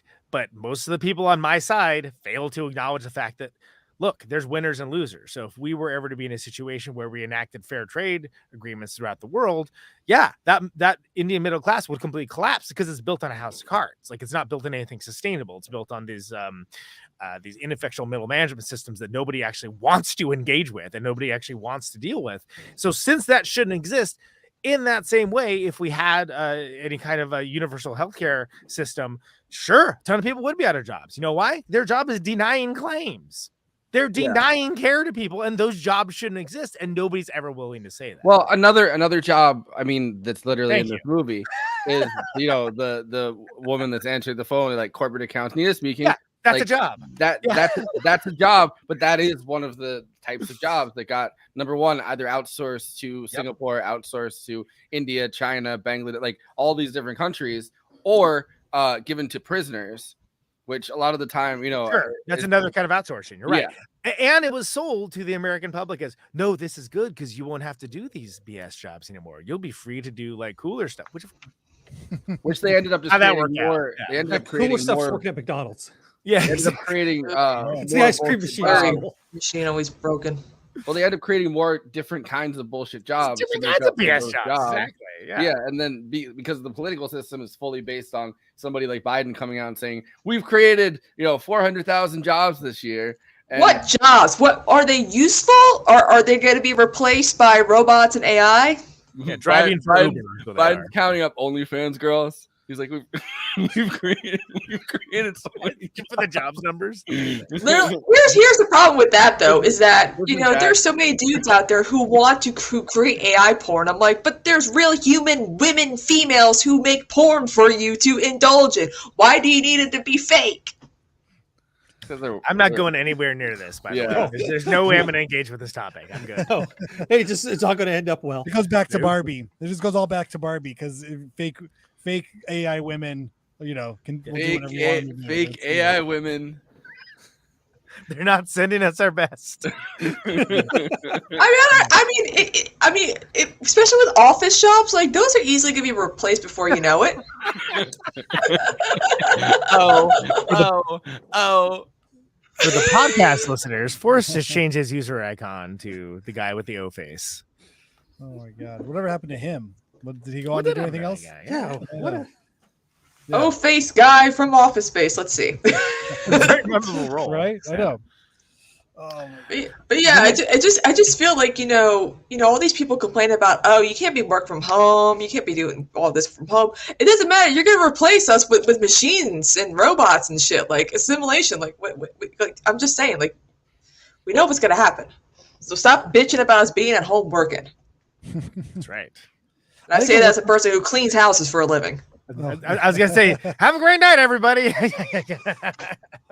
I mean, but also, well, Randy, I don't know how you feel about this, but like with music, like, yeah, you can make AI music, but it's never gonna be able to innovate with something that like some knucklehead like us is gonna be able to just Speaking of AI music, Speaking of AI music, someone has created the ultimate Barbenheimer mashup of Oppenheimer singing Barbie Girl. It's not Cillian Murphy's Oppenheimer. It's actually J. Robert Oppenheimer's voice singing Barbie Girl by Aqua. That's important. We don't have flying cars or a universal healthcare system, but we got that. We got AI covers. Great. Yeah. So the O-Face guy has just become like that guy actor. And that guy. I know that guy. He's just like shows up on an episode of Modern Family or Coyote Ugly. He's in Coyote Ugly. Oh, wow. Okay. Right. Idiocracy. But like small parts and movies and TV shows. Just which is why everyone's on strike, because that's the average actor or actress. Right. Yeah. They're that actor. Commentator KT. Yeah. Exactly. Well, I'm so glad that Show him your strike face. Yeah. Strike. I was just gonna say, I'm so glad Michael Bolton ended up directing Garden State. Like he did really well. He went on to Scrubs, and he did such a great job, right? And I love his song about Captain Jack Sparrow. This is Turns out Michael Bolton's a major cinephile. Michael Bolton, come on the show. By the way, one of my favorite lines. Why should I change my name? He's the one who sucks. I literally have a cousin named Michael Bolton.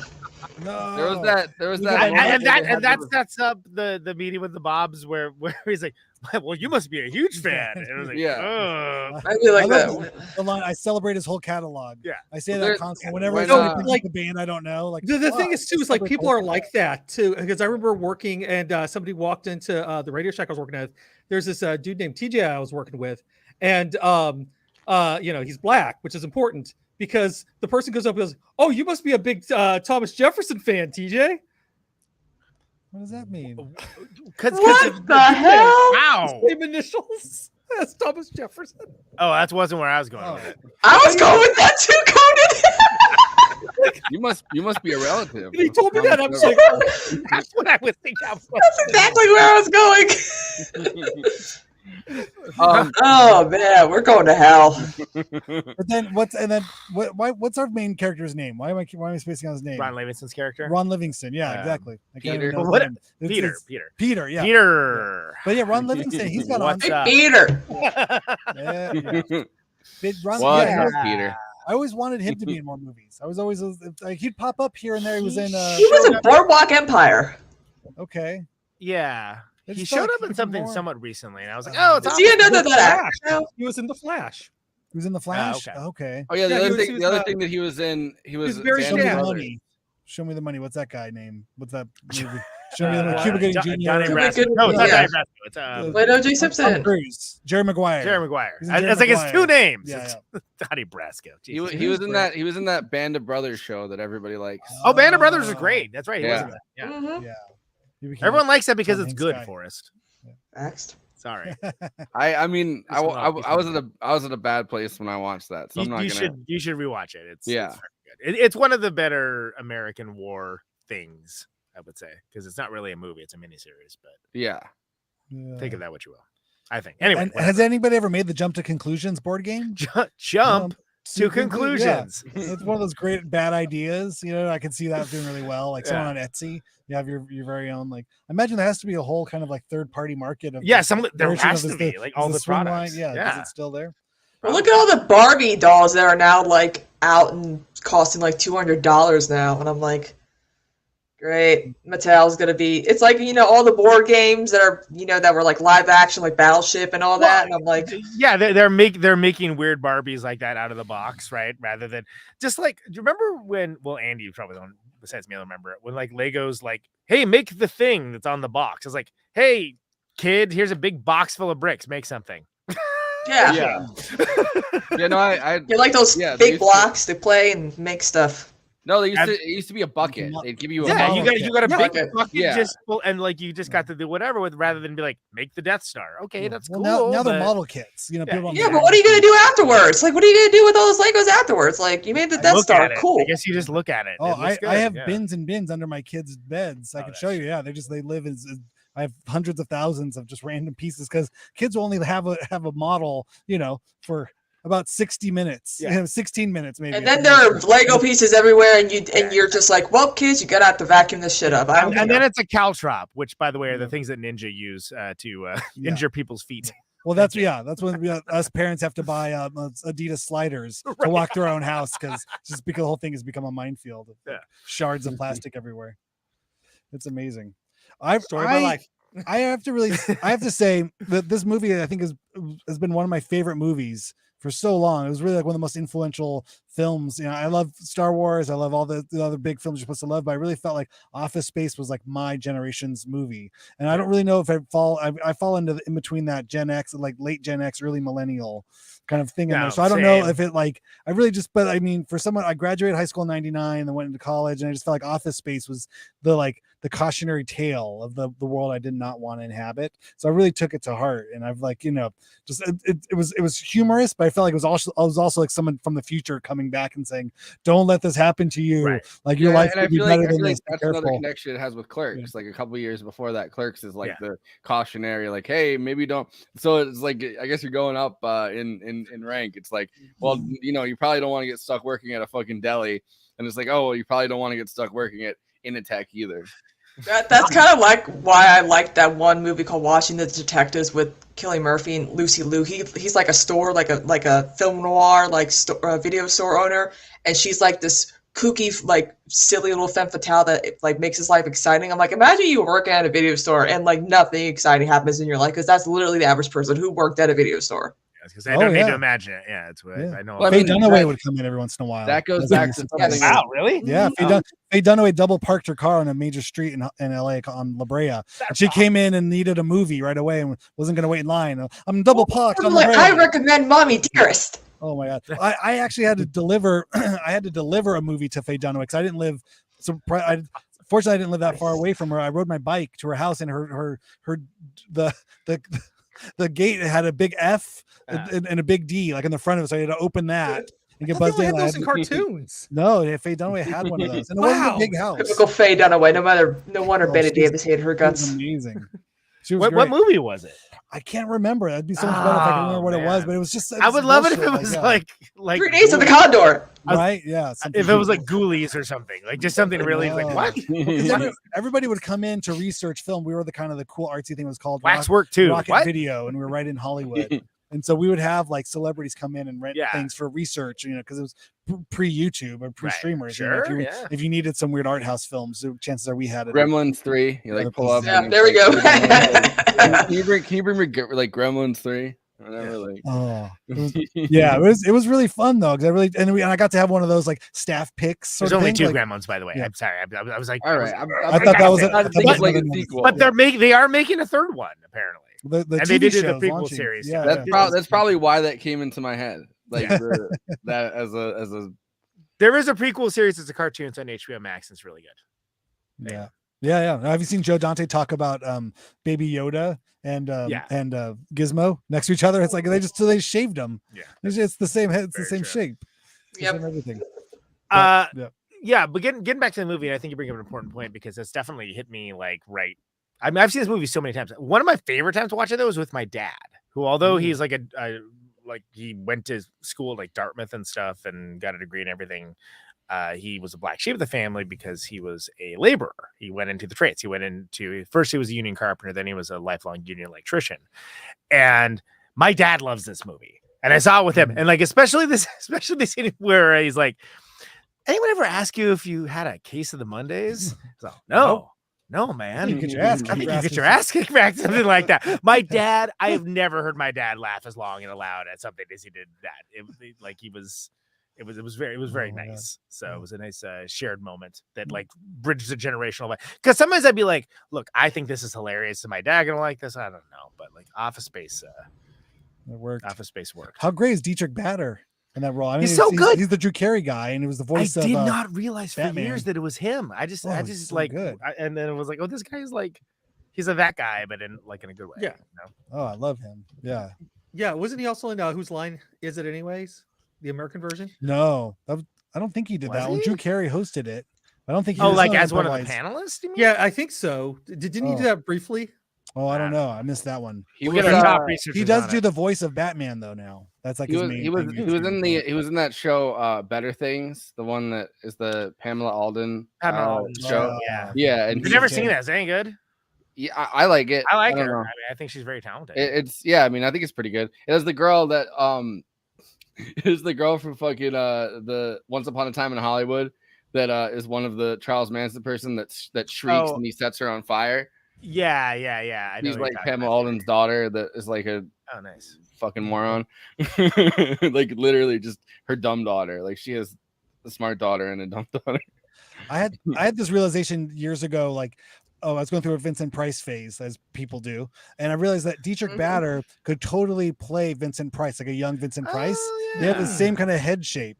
You know what I mean? There's a little bit of gray in the temples, and then if he could do the impersonation, I don't know if he does voices, but maybe he does. Well, I saw I recently. He does Batman, so probably could. So yeah, he could do a great Vincent Price. I saw a Vincent couple Price biopic would be amazing. Like it's kind of wild because I saw a couple movies where he was like on the younger side. I can't really say young because I was like, oh, he's like my age when he did this movie, but he looks so different as a young dude, but it's still him.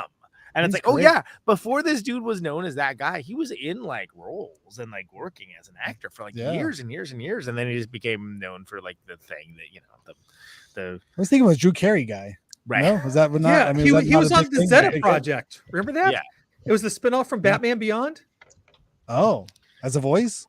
Yeah, he was Zeta. Oh, okay. He was the robot. Yeah.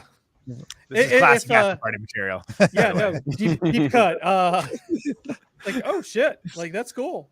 We weren't so far at sea. I think we're losing sight of land, frankly. But Kristina, when did you see this movie? When did you see Office Space? Probably.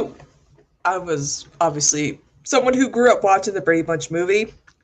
And I thought, Gary Cole and Shelley Long did a phenomenal job, portraying, basically Forrest Henderson and like Mike Reed's, Robert, what's his name? I forgot what his name was. Robert Reed. Robert, yeah. And of course I saw the meme. Like I kept seeing the meme pop up. And I was like, is this from a movie with Mike Brady from the Brady Bunch movie? And so they're like, someone's like, yeah, it was Office Space. I'm like, oh, so it's like The Office. They're like, no, it's actually better than The Office. I was like, okay, cool. And I watched it. I was like, oh yeah, this movie's great. Yeah, people really like that. That would be great meme. People like posting that. Because it had to be like spoken into existence before, like it was so perfect. Why do you think I have this down here? Like, but it's taking on like a light, like like the concerned Wonka kind of thing where he's like, it's become like a catch-all, because everybody like, can hear it in their head when they see it. Boomers love posting it and like adding stuff that has nothing to do with the context of the movie at all. Like, yeah. Or like if your kids could just pick yourself up by the bootstraps, that would be great. I'm like, that's not what you're killing the meme here.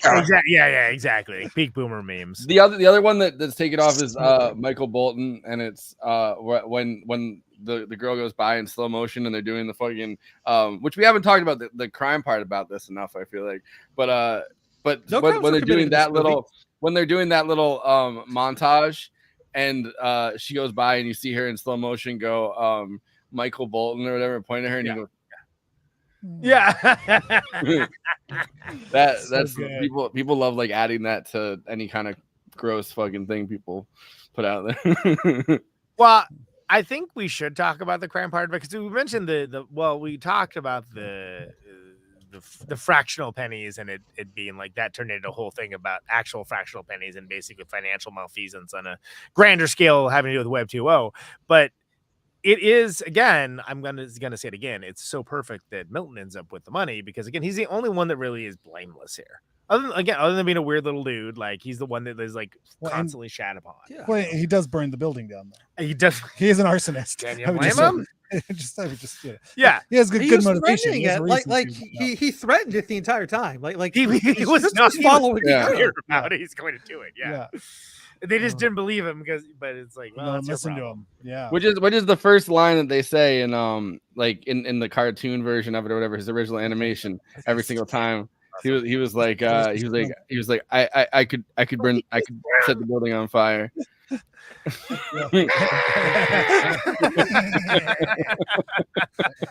That rocks. Return of the Jedi was on cable the other night, and then I saw that and I was like, God, Salacious Crumb's such a weird character. Oh yeah. That's kind of actually it's like, but I like the part about Milton getting away in the end, that he's like a perpetually dissatisfied character, right? Like he gets there and immediately the fucking like Mexicans or whatever at the resort that are like, putting around the drinks, they fuck him over and give him the wrong drink completely. And that's why it's so perfect, because it doesn't, because he hasn't changed. As a person at all. Like nothing about him has changed. He now has the resources and the money. It hasn't changed. It hasn't given him respect. Haven't given him agency. He's just in a different I don't get no respect. No respect at all. Yeah. But now he can find a new pair of squirrels to watch that are married. Right. Yeah. And they'll speak Spanish. He's so much more feisty and fiery. They'll have mustaches. They'll have big the fucking little sombreros. Strychnine and the fucking guacamole. Like as the credits roll, he's like, I could take my traveler's checks to go to another. I could put strychnine in the guacamole. It's like the last thing you serial killer. We need the sequel. What would the sequel be? Exactly. I have a question for everybody. Has anyone here been hypnotized? That was a huge plot point in this movie, which I forgot about. No way. I don't trust any. This one. I was in love with my psychology professor because he was so chill. But even I would not let him hypnotize me. About that. So no hypnotism. I've never been hypnotized. And then my mom cleaned for a guy, another psychologist, and her co-worker used to like fuck him when they would like clean the house, and he offered to hypnotize them to quit smoking. And my mom was like, I don't trust this guy. No. You're getting very sleepy.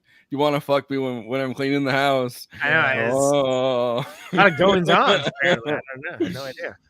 Yeah, I like that though. Like the guy immediately dies as he's counting down, and they acknowledge that like it could just be the shock of seeing the guy die in front of him, and you know, like being in that moment and kind of being in denial while this kind of this treatment, I guess, is taking place. But it could also, like, I like that they kind of leave that part of it open ended, where he's like, look, I might just be in shock and it might be wearing off now, but like, we should, or it might just be in a permanently relaxed state, which is why he's suddenly middle management material, because he gives exactly zero fucks about anything. Yeah, which is wild, because they stole that bit from In Living Color. If you remember, there was a early In Living Color episode where Jim Carrey gets hypnotized into be a chicken, and David Alan Grier dies and can't undo it. So you see him like a year later, and Jim Carrey's like a homeless person. He's like, "What would you like to eat?" And he's like, finally, I can order something. And he's at this burger place. He just goes, "Burger!" Oh god. There you go. Like, there's an In Living Color bit reenact for you on this show. There we go. Find another movie show that will do that for you. I guess. If you could just turn on In Living Color, that would be great. Yeah, no, the best part though is whenever the waitress goes, I don't understand. Could you just write it down? You're doubling down. Telling us more Jim about Carrey's thought process. He goes, writing it down. I never thought about that. There you go. Yeah. All right, moving on. Printer scene, amazing, right? Can we all agree? Like, first of all, great needle drop for it. And again, if you've ever had to deal, and again, back up in your ass, it's the resurrection. It's amazing. like the have. Oh, thank God, there's a clip. Yeah, it's perfect. And again, I don't think people that work in offices today have the same level of frustration. Well, there's still tech that like there is still malfunctioning tech that like they're too cheap to replace, or maybe they bought it cheap and it's always screwed up. You know? Or it's just symbolic of the fact that it's a printer doesn't really matter so much as the fact it's intrinsic to the job.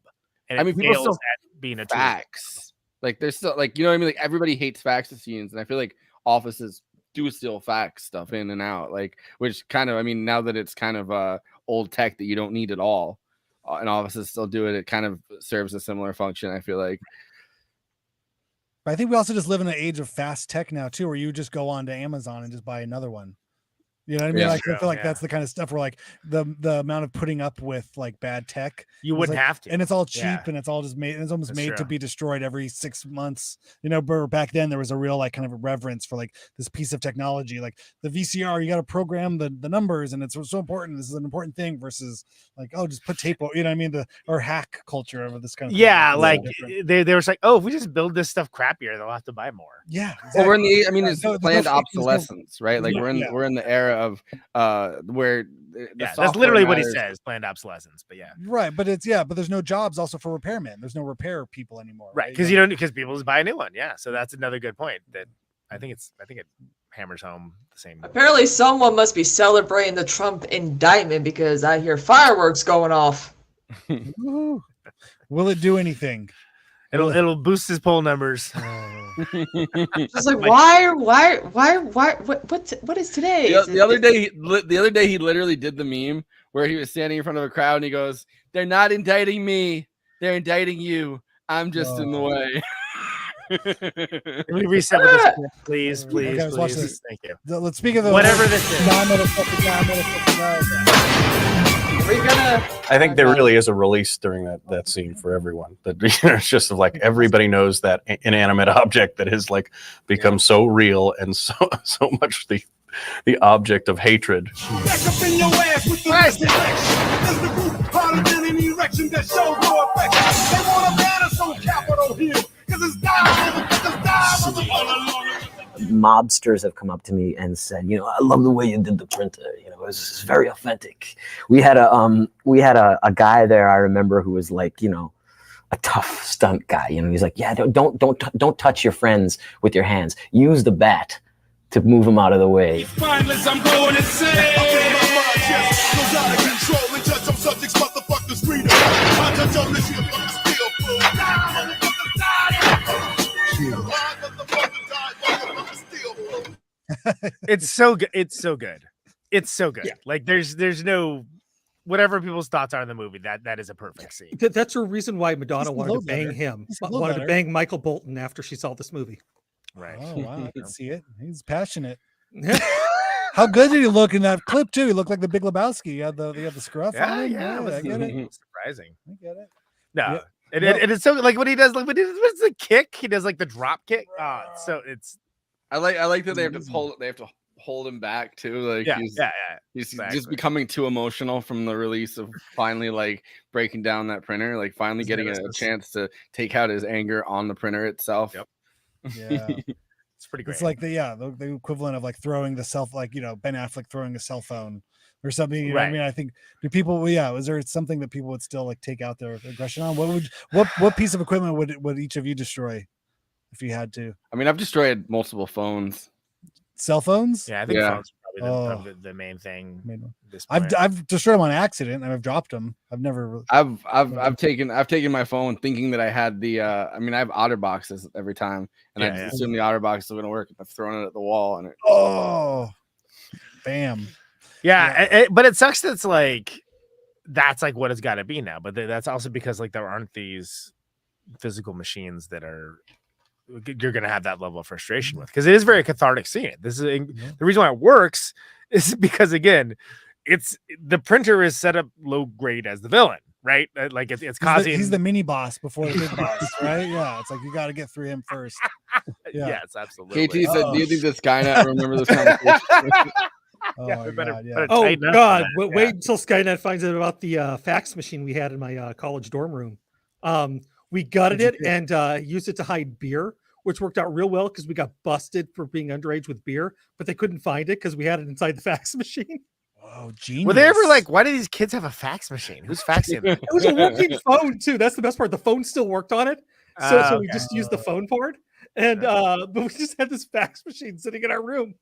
That's amazing. Like a fax like cooler or something, you can almost insulate it. It's like a Jurassic Park with the Barbasol can that has the embryos, of just except it was a fax machine with alcohol. Yes. Oh my God. That's incredible. Fit a six-pack in there. I think the phone thing too is like with cradle phones, you used to be able to like hang them up violently. You'd like shove it on the wall. Well, it's like the scene with Robert De Niro. It's like the scene with Robert De Niro finding out the fucking Joe Pesci died in Goodfellas, where he's like just hitting the phone on the fucking like. You can hit somebody else with the phone. You can take the phone. They whacked him. They fucking whacked him. Yeah, and I guess there isn't that level of catharsis to like pushing a soft button. It doesn't work that well. You're gently touching your glass screen. Yeah. What do you think these characters all went on to do like the day after the film ends? Do you think do they go on? Or does is Peter and Jennifer Aniston, do they have kids and he's a contractor now? He owns his own he seems to be genuinely happy doing physical labor. So I imagine which comes from Mike Judge's own experience, like imagining what it would be like to be a car mechanic. Yeah, it's amazing. But I can't quite tell. He's just cleaning up the aftermath, right? He's cleaning up the burnt building. He's doing like that's his construction job is just now like. But I think he probably like leans into some kind of physical trade, and then Michael Bolton for sure just like went to the next thing and like. I wonder which one to go to the next thing after that and after that. I wonder which one to decide that their job was just going to be beach. Beach, yes. Just want a beach. It's a teaser, everybody. Yeah. But I think that it's like I think that other than Peter's character, nobody really changes. Yeah. And Milton obviously, but everything else, I think they just move on to like another company that sounds exactly the same as the last one doing the same stuff. Milton somehow is like an arms dealer in Nicaragua. Like he's just got, or he's like an assassin. He's like a deepest like John Wick level assassin. Where like Milton is just, but it's still just as awkward. Yeah, just put it. I'm going to take the samurai sword and disembowel you. Okay, whatever, dude. Oh, you did. Oh no. Hey, I've reached. That'd be the next John Wick. John Wick versus Milton. Like, except he has like a stapler, so like his main weapon. Yes. Red wine. Like Keanu Reeves would like punch him, and he'd like put like 5 staples in his arm really quick. He's like using like nunchucks, like whoosh, whoosh. I can That's tell you that amazing. O-Face guy definitely like got in early on the Web 2.0 porn business for sure. I guarantee you. He's probably the only one that made it out because he's the most external character of the whole thing. Does this movie pass the Bechdel test? Speaking of like the .com. women, right? Like, do the women ever talk about anything other than men or anything else going on in the film? I'm trying to think. Like the Jennifer Aniston character, she's kind of really sort of She's just really shallowly written, isn't she? right. That was a critique of She Mike likes. Judge Well, for a doesn't long she like time. something? She likes kung fu movies, or he likes the kung fu. He movies. likes kung fu movies. She also watches. likes She watches it with him. Yeah. Okay. She's kind of the. Everybody was kung gets fu her- fighting. Yeah. She gets her big moment where she, tells off Mike Judge as her boss. But That's I mean, right. With the big, the big. We know thumbs what up. she doesn't like, which is flair. Yeah. likes Who kung can blame fu, her? does not like dislike flair. Yeah, there was that Um, skateboard company, Lakai, that had their skate film is called Beware the Flare. Oh wow! I'm assuming it's coming from this, you the go. Office Space. We'll get our top consignment. researchers on that too. Yeah, yeah. Shall we do the letterbox one-liners? Yeah. So. Speaking of Web 2.0, Letterboxd is a social media site for film lovers talk at with and to each other about the films they love, maybe the films that they didn't love, the films that they wanted to speak quotes from back and forth to each other forever and ever. And of course, it isn't just the Siskel's and Eberts of the world to get to opine. Everybody gets to have their say. It's a bottom-up democracy. And people do, and it is best expressed for the purposes of this bit very succinctly. These are the Letterbox one-liners for Office Space. Let's go. Boss makes $1, I make a dime. That's why I commit arson on company time. Hell yeah.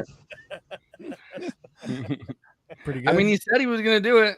He was pretty clear about the fact that he was going to do it. Yeah. Look at that braided suspender. That's not even that's like leather braided belt. I or did something notice like it on this rewatch. I was like, oh, Wow. look at Bob's suspenders. How did I not notice that before? The Bobs. There was like some serious suspender game in this movie. Yeah. We've barely talked about the Bobs, but it's Yeah. Letterbox one-liners is not the place for it. Sorry, I mean, upper management seems to get the suspenders. Lower management has to wear like the short sleeves, right? Like, yeah. That's it's true. like the way that he tells them apart. Although the other Bob kind of just wears the suit. But the whole it's the scene where I wouldn't say I was missing it, right? Well, what do you Yeah. do? Yeah, missing a lot of work. I wasn't exactly missing it. That's great. Yeah. I say that all the time. Yeah. Okay, sorry, I'm jumping in. Man, he really wanted his stapler back. I man. have the stapler, and he took the boss said he was gonna give it back to me. Which, by the way, another scene that we didn't touch on is when there's the piece of cake, and they're passing down the piece of cake. Is that cake? Oh, And Oh he's my like- God, the office cake is such a thing too. That is Yeah. like such a thing.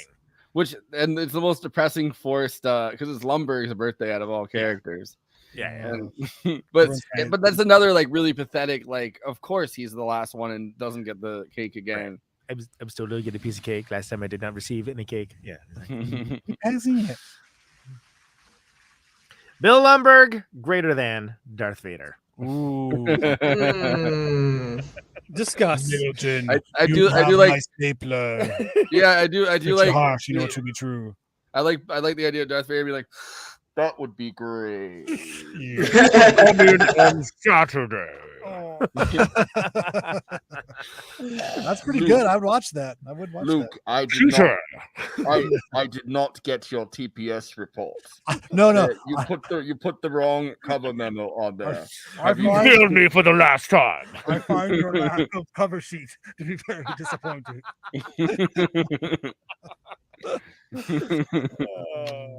That was a good one. Nice. Good one, Lily. The scene where they smash the printer with a bat and then walk away as if they committed a cold-blooded murder was absolutely cathartic. The entire idea of putting like the Ghetto Boys, soundtrack on there, which I feel like that's the most play they've ever gotten is off of Office Space. 100%, yeah. But like Also every Texas time shout-outs. it's like a moment of some kind of emotional catharsis, whether it's him finally standing up to his bosses with the damn it feels good to be a gangster, which is such a good scene, or back up in your ass with the resurrection and the printer scene. Like each time they're doing something that's like a level of emotional catharsis that isn't fucking badass at all, but like feels that way to them. it's number one, it's slow motion, and number two, they do the Ghetto Boys theme. Like the other one is when they're doing the actual financial transaction, and they're doing it in slow motion, and then they're like, well, that was really simple. Like, In summation, Ghetto Boys. Thank you. I've been working a 9-to-5 job for 14 days now, and my rating has already jumped an entire fucking star. I'm gonna cry. I've never seen that cover art. That's different. Yeah, they have you can like do a custom cover art. Oh, okay. thing. Yeah, if you Slim pay explained it when he was on the show, but some money.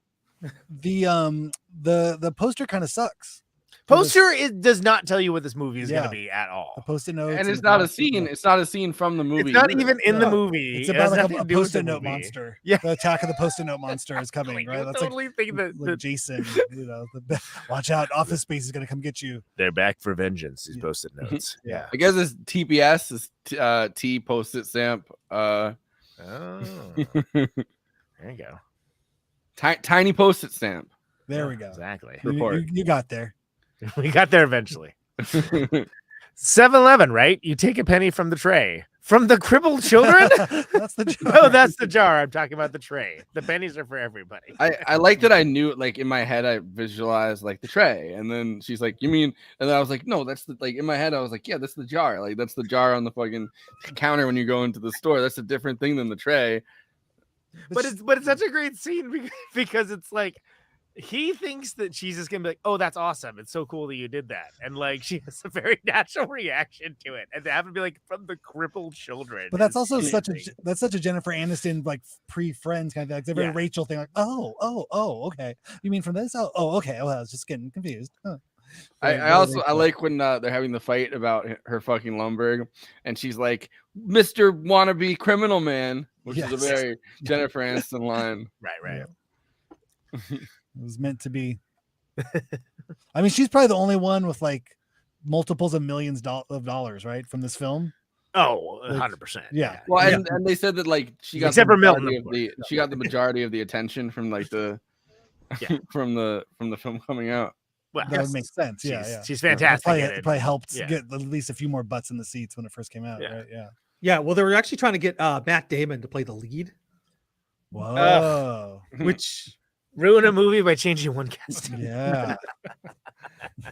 Peace and love. Coming up next week, Matt Damon. Thank you. I mean, it can happen. You never know. The reboot. Yeah, exactly. The Matt- eventual well, remake. I could see Damon as Lundberg. Yeah. They did it now, and then Timothy Chalamet as Peter. Oh my God! Yes. There we Okay, go. yeah. Okay. Yeah. Didn't we do this one? Did we? It was another one that I just like repeat myself. I don't Anyway, know. should just give the man back his stapler. Yes. It would have been like would have taken care of most of the end of the movie. Frankly. yeah, If you don't give me back my stapler, I'm gonna burn the building down. But it's so funny that people just don't even listen to them. They don't even hear that. You know. That's what's Yeah. so funny looking at money laundering in the dictionary. It really is. yes. But how would you Hashtag figure out fun. how to do that? Like I didn't until like I watched what was it? That's Ghost. Or no, Power. That was the name of the show. I feel like I got a good idea of it from Saul Goodman and fucking Breaking Bad. Teaching Sure them to, like- now. I know, but Yeah. I mean, but like I feel like as in terms of media that gets you to understand like the intricacies of money laundering. I feel like No, back then I thought I'd have to put in like the washer dryer. Before Breaking Bad, any money laundering in the zeitgeist was a niche thing, to say the least.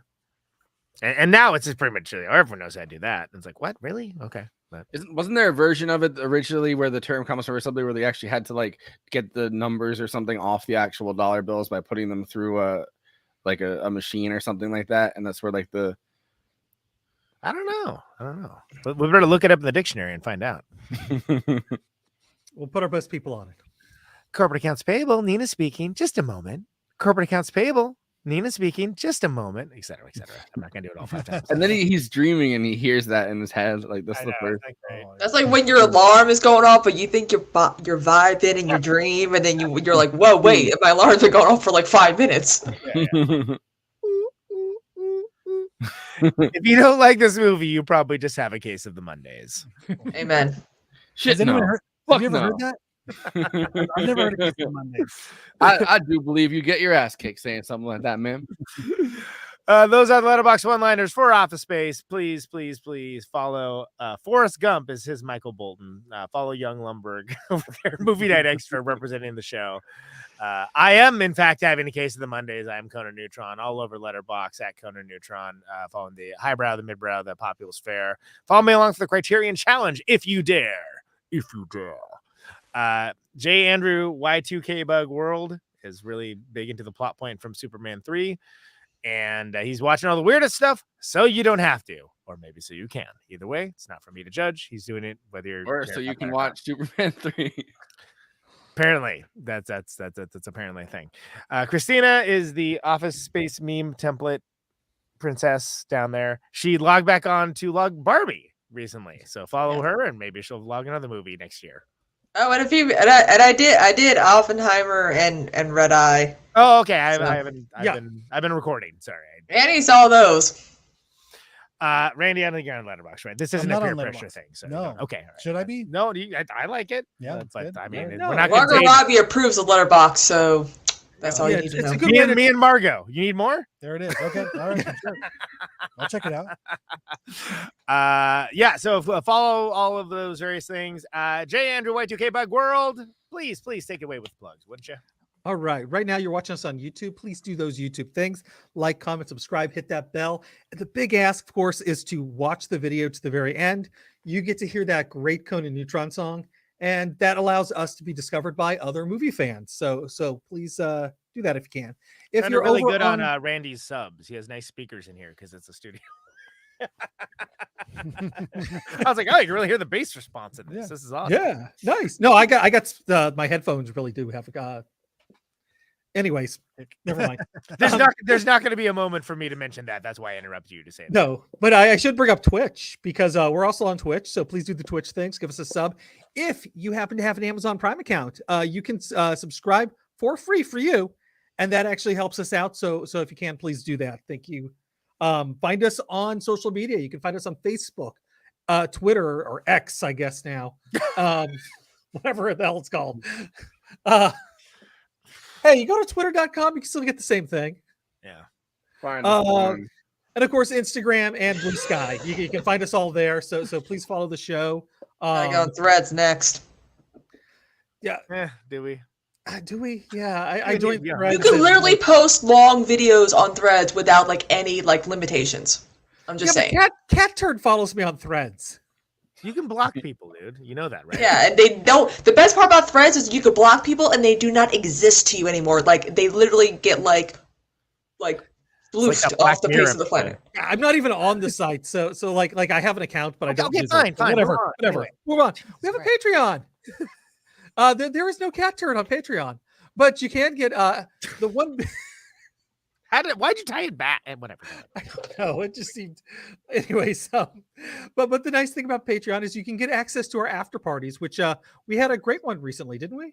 It was the KT with the strike. Yeah, with the SAG. SAG And we might be adding more content eventually. Come Oscar season, your girl's going to try her best to interview some potential nominees. There you go. We've talked about it more and more, and maybe it'll happen someday. Yeah. I gotta subscribe to IMDb Pro. But yeah, so subscribe to Patreon. So subscribe to Patreon, so IMDb Christina Pro. can afford to join IMDb Pro. So she can make more Gotta content. Got publicist names and agents. That's how you do it. Yeah, I'm gonna need you to go ahead and subscribe to IMDb Pro. that would be great. That'd be great. Okay, great. Hey, Kristina, what's happening? Kristina, what's happening? I'm gonna need you to go ahead and subscribe to IMDb Pro. So if you can just do that would be great. You know what else would be great is to know who was on Protonic Reversal this week, because I did not write it down and I forgot. It was the Mighty Men of Maple Stave last week, whose new album is actually out today. And nice. it's great. And then the wonderful Chris Williams from Maple Stave is coming on this show to talk about Kicking and Screaming, right? The Noah Baumbach movie. Is that next week? That is next week. Not anything in front of me. I tell you who's on Protonic this week. This guy. Hey, it's Randy Randall. Hey. Yeah. Rowdy Randy Randall. Hey, thank you. Rainbow Randy Randall. That's There you it. go, there you First go. blood. And he First blood.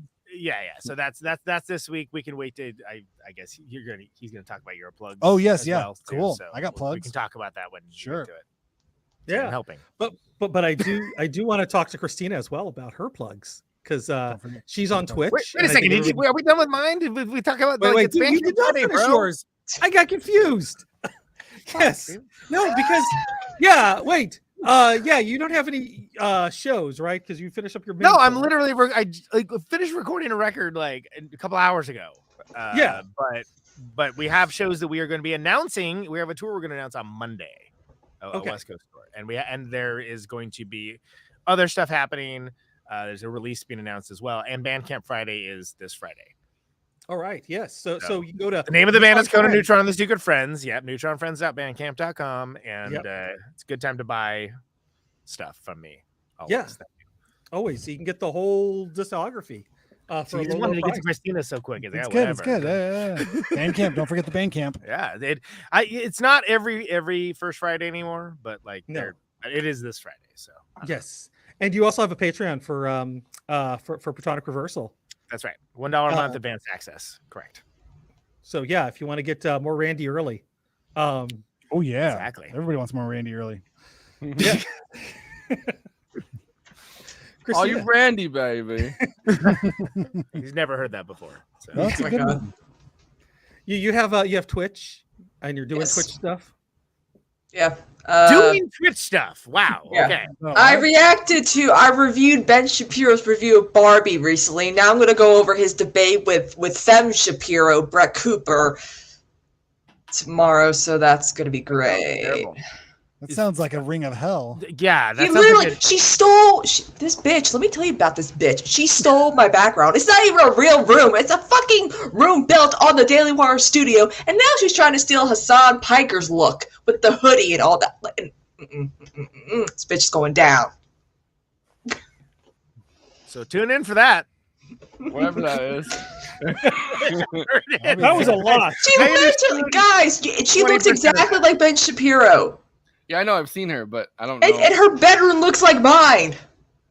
Okay. And she's got 2 cameras. What if you're Ben Shapiro? I know, right?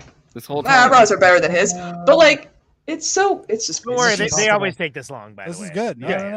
It's normal. I'm here. This is the quality scene in premium content I signed in for. traffic of podcast bits. Anyways, so Randy, you have any shows coming up for No Age? Hey Andrew, nothing for No Age at the moment. We're in between records, so no live shows. But I do have a new podcast coming out. Yep, I was just gonna ask about that. Yeah. Yeah, it's called Hyphenate with Randy Randall, and I speak to people such as your very own Conan Neutron, who are really good at more than one thing. So he plays in a band and also is a podcaster, which qualifies him as a hyphenate in my book. So I interviewed him, and that will be coming out in a few weeks. And you can go to any of your podcast apps, the applications where you find podcasting, write the words hyphenate with Randy Randall, and you'll find my show. You should subscribe, tweet. What do you do? Well, I don't know what else you do. This is my first time. This is my first plug. The first show. You need to get used to this spiel, dude. The first plug. Yeah, the first show comes out this Thursday. So this is my first time plugging a show. Yeah. Okay. Yeah, and there's there any social media for people to log on to? You can find me on Instagram. Log on to? How old are you? Lob. Lob. I'm gonna lob. Yeah. So if you go to at Randy S Randall on Instagram, and you can find me there. I'm not on X or. I'm not on X, he says. You know what? I know what that means, but right? yeah, I'm not on X. I'm not on X. Yeah, it means something different. It means something different in my head too. I'm sober today. I'm not on X. Not on X. Look, just happy to usually when you see me, I'm raving, I'm having fun, I'm dancing, I'm on X. Today, I'm not Right? on X. Not. And Actually not tonight. have you seen me Not me. dance at all? Well, now my hands are doing it. But Yeah, but you got a bunch of you got Toshi's. Yeah, I got Toshi on, Kasai. He's going to be on there. My first guest is going to be Oliver Ackerman from A Place Yeah. to Raise Strangers. I'm also going to interview Ray Barbie, who's an incredible professional skateboarder as well as a guitarist and photographer. Who else? I talked to Chidi Kumar, who's an incredible chef as well as a guitar player. A lot of guitar players and skateboarders. That's kind of my background where I come from. So I focus on the people I could call first. and then we're slowly widening the scope of guests. The dragnet of guests. Yes, you could have Samir from this movie on because he was good at both coding and breakdancing in that one scene. I love it. He'd be his perfect. breakdancing skills were great. Yeah, So, and I'm episode 3. Three, if I yeah. remember correctly. Yes, Conan will be on in just a few weeks. So please go to. I don't remember anything about what we talked about, but I remember it being pretty good. Yeah, go to runusmedia.com/hyphenate to sign up for a newsletter. We're giving away a Death by Audio pedal for our first episode. So if you go to runusmedia.com/hyphenate, that's with a PH, not an F, and you can sign up to win a Death by Audio pedal that Oliver Ackerman donated for the show to give away. So I'm really excited. I hope everybody comes and listens it. You should listens it show I make. It's fine. You haven't actually launched yet. You got a couple days to work it I'm out. gonna figure out how my mouth works and yeah, if you listen to the show, go ahead and send me a note and say you found me on the movie night extravaganza. Yeah, so go to your podcasting Use promo code.